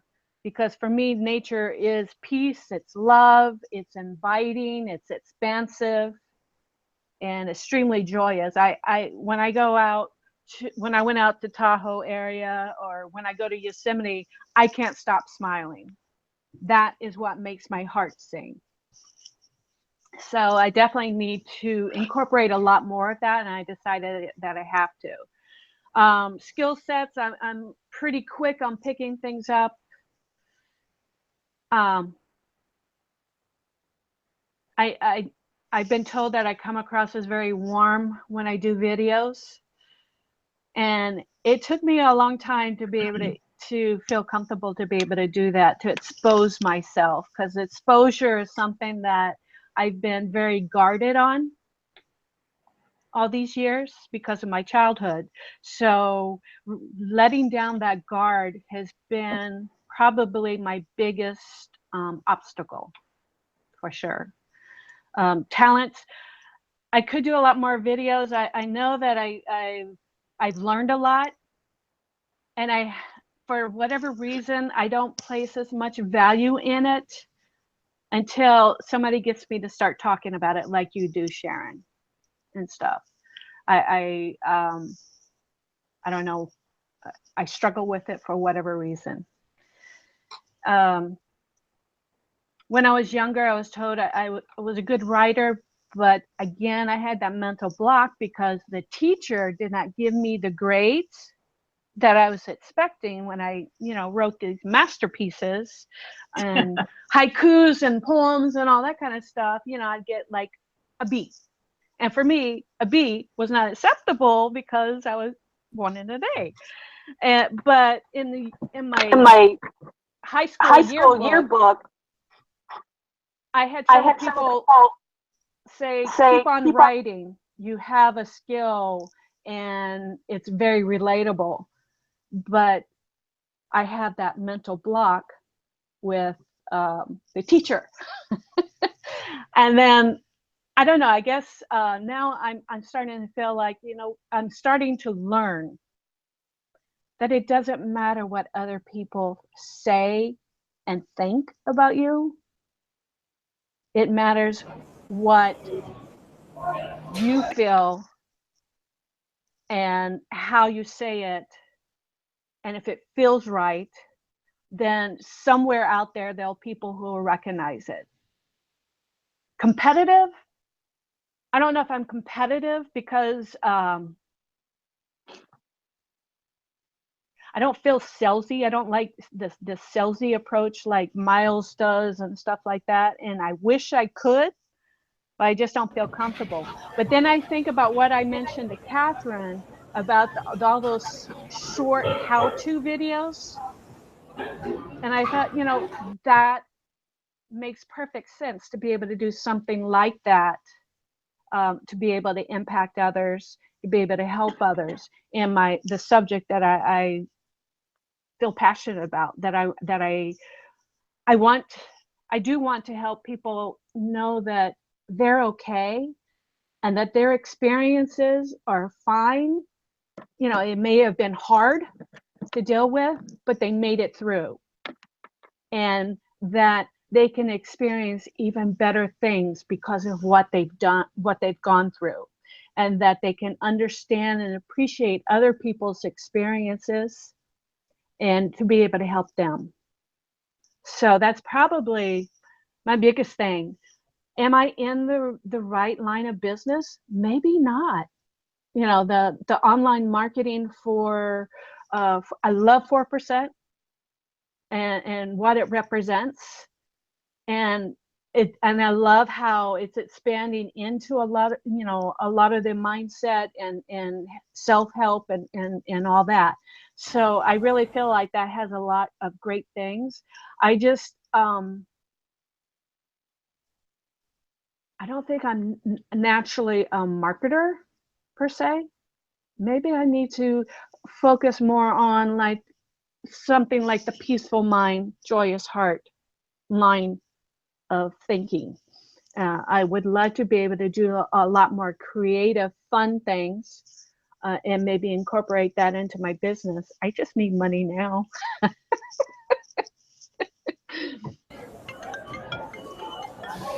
That was great, Renee. We appreciate all the kind of reflective thoughts that you had there, and I think you're right about, you know, it doesn't matter what other people think. That may be like one of all of our part of all of our journeys, you know. And it's interesting that a teacher way back when could have, you know, maybe what if she said something different to you? More encouraging or something. Yeah, that, There would be no marks on my paper. It was perfect. and you wouldn't have this block.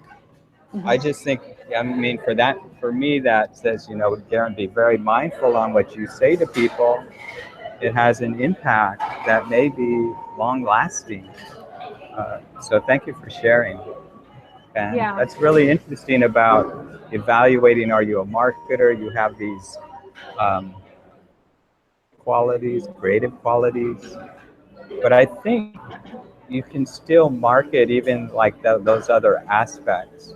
That's why I think like in this .com secrets, the attractive character. For me, when I got into those concepts, I saw how um, the character is me, but not me per se. I don't know how to kind of explain that. It's kind of set me aside somewhat, and the attractive character is this is what happened to this individual who happens to be me. Mm-hmm. And how to create the attractive character through different elements, your storyline or your identity as that character. I think the attractive character in .com Secrets can provide a lot of insight for all of us. I know it has for me, and to really get into a little bit more deeper into that. And you might find a way, I don't know, of actually presenting that attractive character of peaceful mind, joyous heart to public. Mm-hmm. Awesome, thank you. Thank you. Yeah, Renee, when I was writing my ebook, you know, I wrote you quite a bit, and you gave me advice on my ebook for the editing of it, and I valued what you told me. Yeah, I really feel like I need to show my heart more, you know, because I did grow up very guarded and very protective of my heart because of everything that I went through. So I've come a long way since then, and I'm a lot more open, but I think maybe I'm still holding back, and that might be keeping me from achieving that which I am destined to achieve. I don't know. It's been a long, hard path. I think I think you do know. You know, just the fact that you brought that up, and it's bringing back some very emotional feelings. I can tell, and but I think you're aware and you know what's the right path for you. I'm sure. Yeah, I think I know I need to go down that path. It's just that I need money now in order to be able to feel more comfortable going down that path, if you know what I mean. Hello. Yes. I Yes. know what you mean. That's why I searched yesterday, who can I build funnels for? Hello. Yeah. I understand. Believe Yeah. me.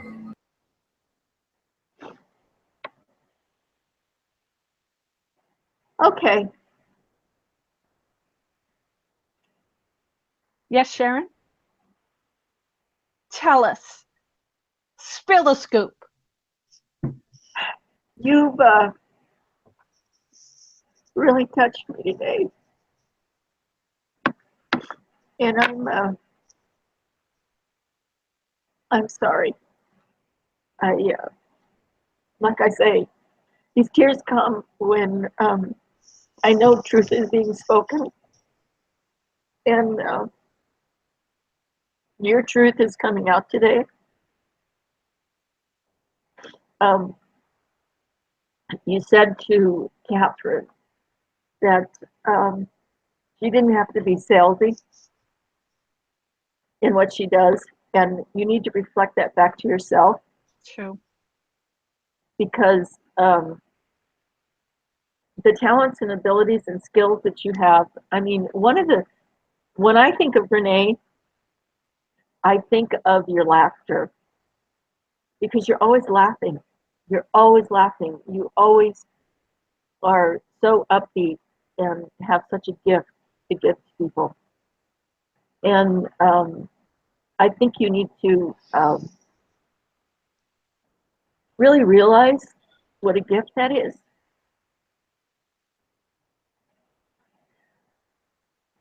When somebody watches you, it may be the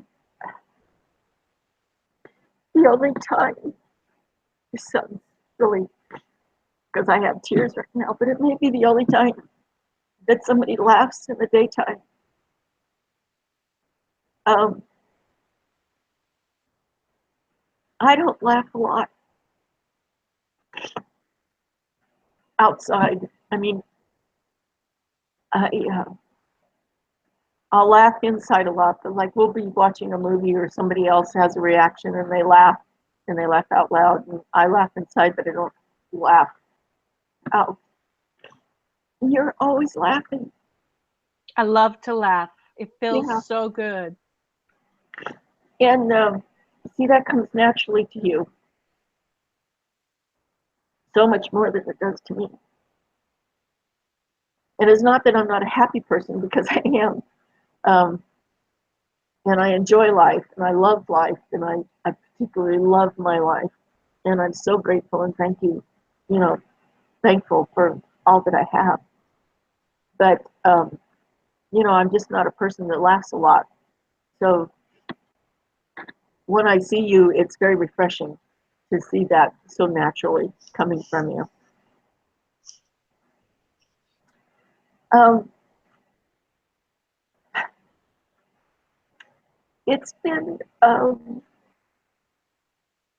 wanted to bring this subject up today because I wanted your help. Because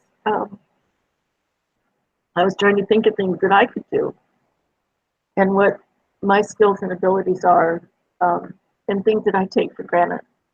And I know I'm a really good researcher. I mean, I get a hold of something and I don't let it go because I research and find the answer. So I'm very determined. And that's a quality. It's very easy for me, and I know it's not easy for everybody. And so I thought about that. I also have a natural ability to be able to talk with people and kind of see through what they're not saying, and be able to bring it to their attention to help people. I have an innate ability to help people. Um,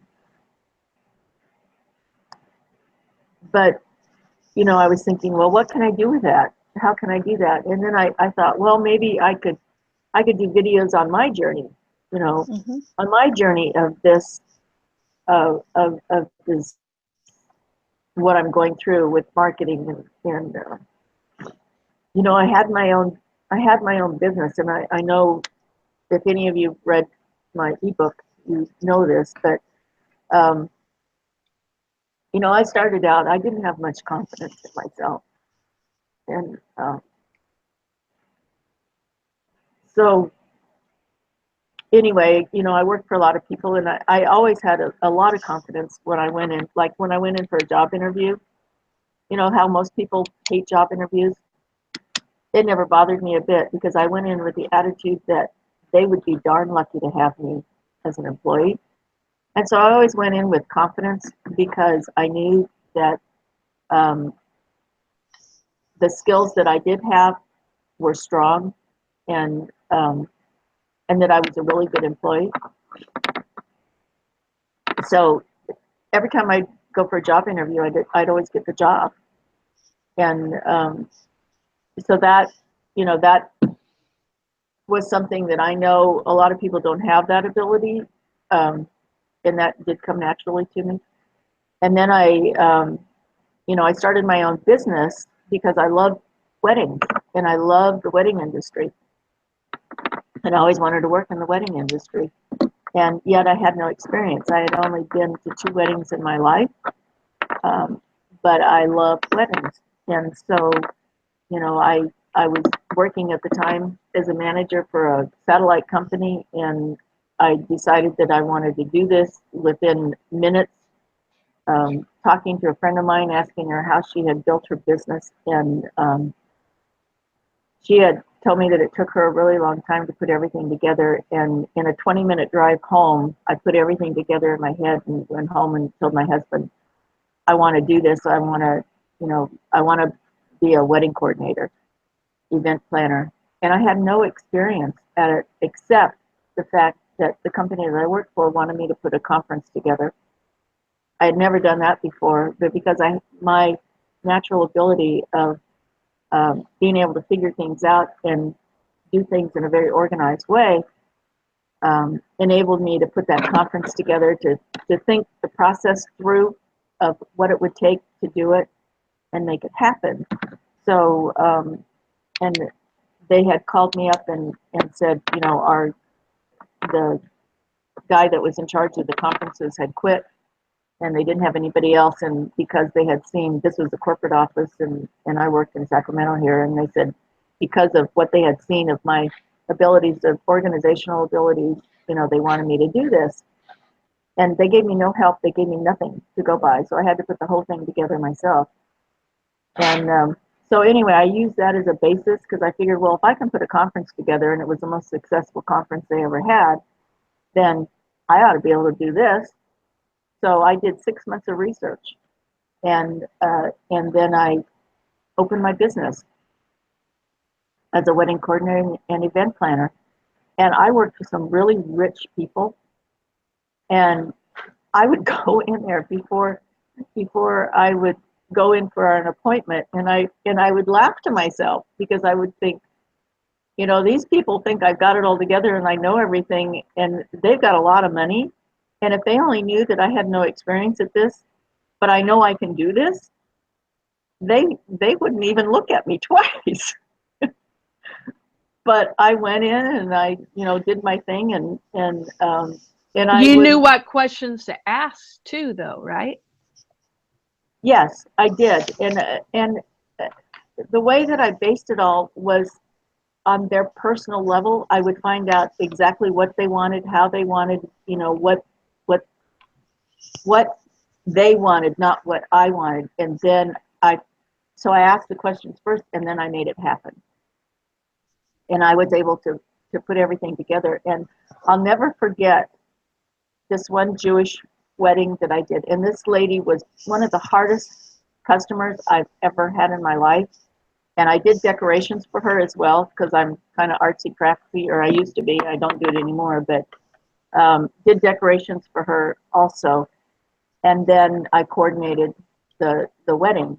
And like I say, she was one of the most difficult clients I'd ever had. And she came back and told me I never wanted to work for her again, ever. But she came back and told me that out of all the vendors that she worked with, I was the only vendor that she would rehire because she was so happy with my work. So, you know, those I know, those skills and abilities, but then it's like, well, how do I take that and make myself some money right now?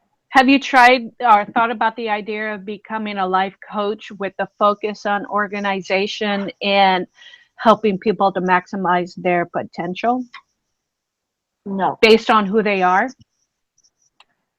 no, I have not. Um, I had a friend of mine that did life coaching that had no certification or anything. She just had an innate ability to read people and, you know, help them that way. Um, but as far as calling myself a life coach, No? that doesn't feel comfortable. Okay. Because I know somebody has suggested that to me a few years back, but I was there was no way I felt confident in order to be able to even consider anything like that. But with your organization skills, why don't you do short videos based on organizing related to internet marketing or whatever subject you want to do? Do those short videos in order to start attracting people to your, you know, to your list and giving them value in that way. That way you don't have to necessarily sell, you know, because I think that's a thing that a lot of most of us here don't really want to sell, you know. So you're offering your skill set, you know, and tips for organization into this or that and the other thing, and start doing a video series related to that, maybe a blog. Although I'm hearing more and more that, you know, blogs are becoming a thing of the past. You know, they're doing v vlogs or vblogs or something like that. So it's like video blogs, you know, and it's saved onto YouTube or Daily Motion or Vimeo or all of the above, and you can do it in Facebook, post it in Facebook and Tumblr as well, you know, in order to start getting more eyes on it. Because although I'm not really big on thinking Tumblr is effective, I keep on hearing that it is, and that people do watch Tumblr videos and stuff.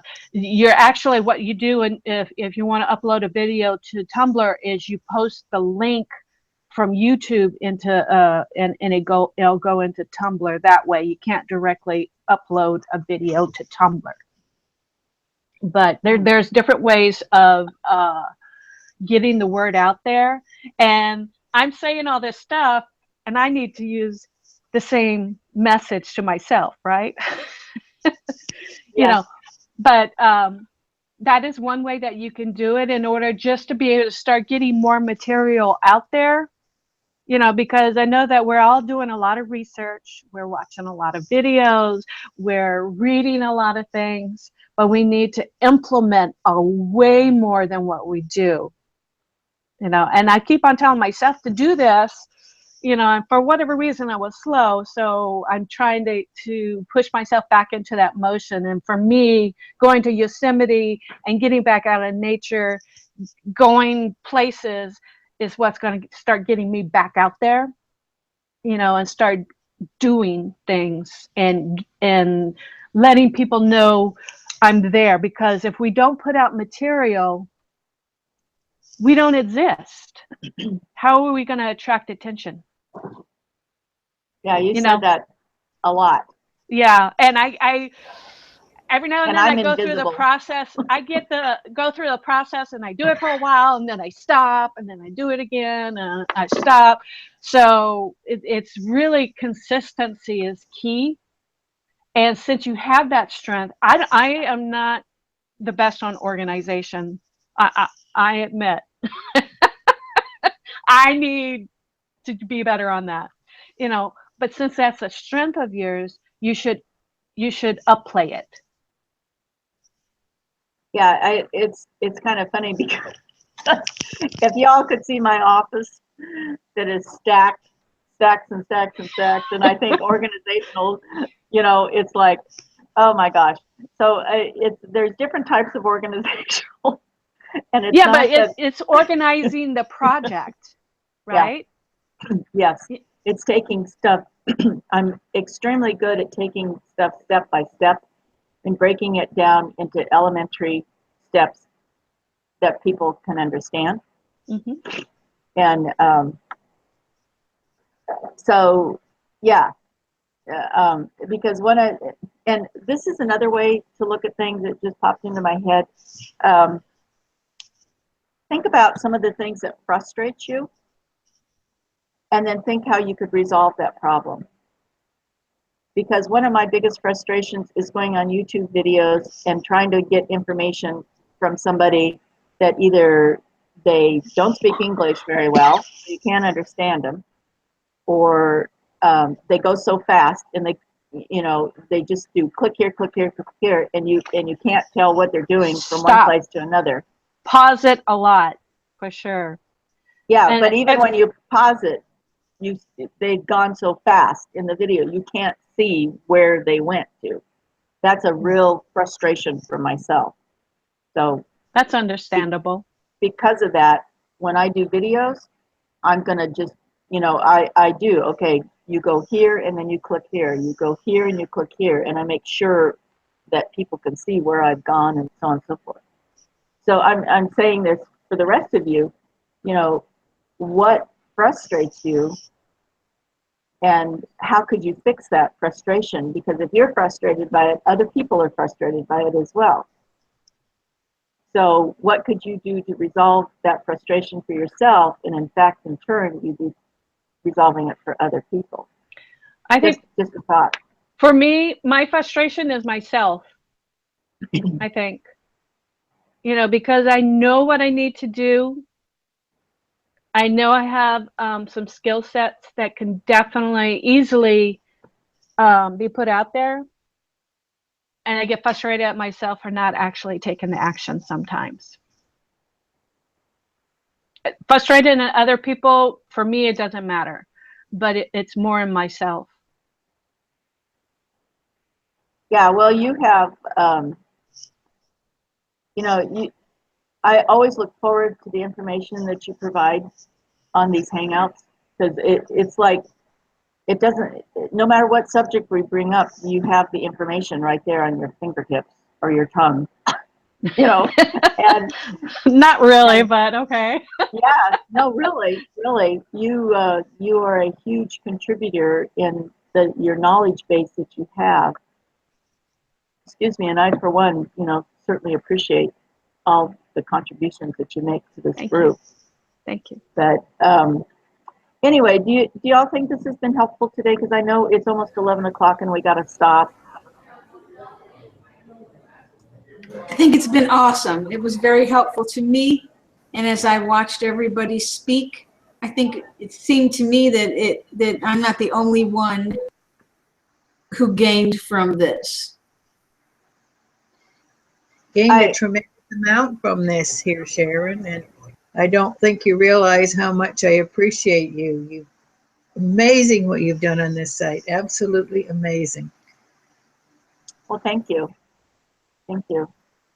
I just wanted to, bring it to our conscious mind as to what we could do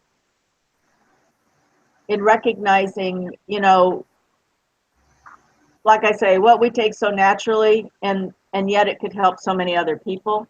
Mm-hmm. And because we're all in the same boat, we all need money, we all need to make it work.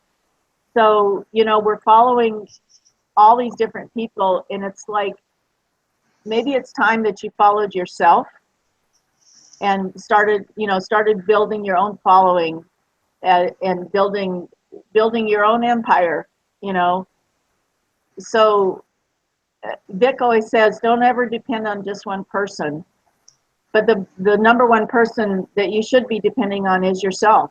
Mm-hmm.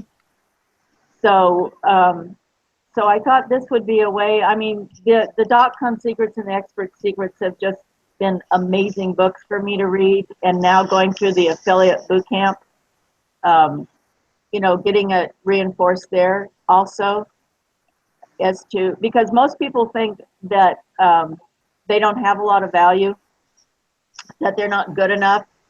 You know, that, like I said, who wants to listen to me?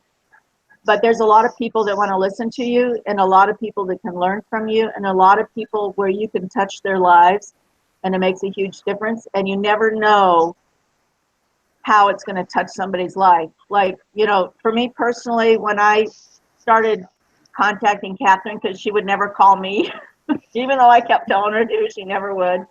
And it was like, you know, so I would reach out to her, and I had no idea how my reaching out to her was going to affect her life and touch her life in the way that it has. And, you know, I'm sure we've all had those situations where we've touched other people's lives, and really, I mean, I've had the pleasure of Catherine telling me that it's made a difference in her life, but how many lives have we touched that we have no idea? It's true. And so this is just another way that we can touch people's lives, help improve people's lives by sharing what we have with others. So Yeah, we don't always realize how much value that we have that we can share with others. That is the truth. You know, because like a little over a year ago, I thought, why would anybody ever want to listen to me? What do I have to contribute? I really, really, really felt that way, very strongly. You know, and plus I was afraid. And then once I started, it made a huge difference in me recognizing, you know what? I'm okay. And people do want to hear what I have to say, some, you know, at least some. And so that was like the beginning until a couple of months ago when I suddenly, you know, disappeared off the face of the earth as far as videos went. So it's time to get back into it for sure. But I still don't know what my value is or anything like that. I just know that speaking from the heart is one of the most important things. yep, it's a genuine thing. And I, for one, always look forward to what you have to say, just so you know that. I appreciate that. You're welcome. Me too. Thank you. And Sharon's right. You do always seem to know the answer. And if you don't know the answer, you know where the video is to share the answer. If I can find it. That's true. So, well, it's almost 11 o'clock. So did anybody else have anything else you wanted to contribute? Yes, I would like to contribute one last thing here. Last Sunday, I went to Agape International, which is the place of Dr. Reverend Michael Beckwith.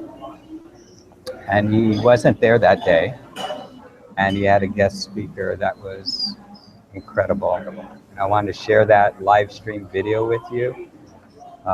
He's a mystic from Africa, and his teacher is nature. So it kind of rung true as Renee was talking about going to nature and reconnecting. Mm-hmm. His name is Brother Ishmael Tete. I'm going to type in where you go to. I'm on the iPad. Can you type it in the group? Yeah. Because I'm on the iPad and I can't see any chat. Okay. I'll do that. And the services there are always great. There's great music, great performance, very inspiring. But if you just want to listen to Brother Ishmael Tete, and his topic is called The Remembrance. About 5 different things to remember. One is to remember who you are as an energy spirit. Mm-hmm. Another remembrance is remembering love. It's just powerful because he shares so much analogies with nature. And it just makes sense. This is one of the most inspiring and like thought-provoking, profound messages I've received recently. And I think you would really find it inspiring as well. Because he, like when he speaks, it's just like It goes deep. It just goes Perfect. deep. It goes deep. So I'll share that on Resolve and Succeed. I want to thank everybody for just a great mastermind and sharing, coming up with the topic about the attractive character and having us self-reflect and sharing thoughts on other people's gifts as well. And one thing I was thinking about, Sharon, you may ask yourself this question. I thought of this question when you're talking about your expertise in the wedding organization. If you were still in that business, how would you promote that business as an online marketer? How would you use what you know now to build that business? Thing that you can take and share your expertise with people that are in that business field. Because again, we're talking about attractive characters, but when it comes down to it, we have to think about who we're going to serve. It's part of the .com secrets for the secret formula. The first step in the formula is who. Who are you going to serve? So I was thinking for you, Sharon, maybe something you may want to consider. Next week, yeah, check out Norman Jones' trailer, the Los Angeles Pacific Asian Film Festival. And yeah, make it a great week. And thank you, everyone. Thanks, Karen. Yeah, congratulations on getting in the movie. I would like to see that. That would be fun. So is it actually like going to be in the theaters kind of thing, or is it on TV or? Yeah, no, it's going to be in the theater. It's in an independent, one of the premier independent theaters here in Los Angeles. It's going to be premiering there. And yeah, it's pretty exciting. You think it'll come to Sacramento? I don't think so, because it's one of those art film festivals, art films, an independent, low budget film. And my friend, the filmmaker, he says, well, my budget is below low budget. Shot it in black and white, his friends. And it's really amazing because he really is a very good filmmaker. And the storyline, he wrote the story, he directed it, he filmed it, he edited, or he had his, cameraman edited, sound person, but he edited. So it's a big thing for him, and I just felt grateful that have this odd part in it. Well, sounds fun. Yeah, it does. So one quick question. I've been hosting now for quite a few weeks in a row again. Would anybody else like to volunteer to host next week, or do you want me to continue? All right, nobody spoke up. I will. Okay. I mean, I'll do it if nobody wants to. I don't want to be, hogging it, because the more experience you get doing this, the easier it is for you to be on camera on YouTube and all that stuff too. So it's just good experience to do it. So, okay, Catherine, thank you. Appreciate that. So, Catherine, would you stay on? I'm going to go ahead and log off. And I appreciate everybody coming. Anybody that's watching this, I hope you've got a lot of good information from it and can apply it to yourself. So we'll see you next week with Catherine hosting. Thanks, everybody, for coming. Bye-bye.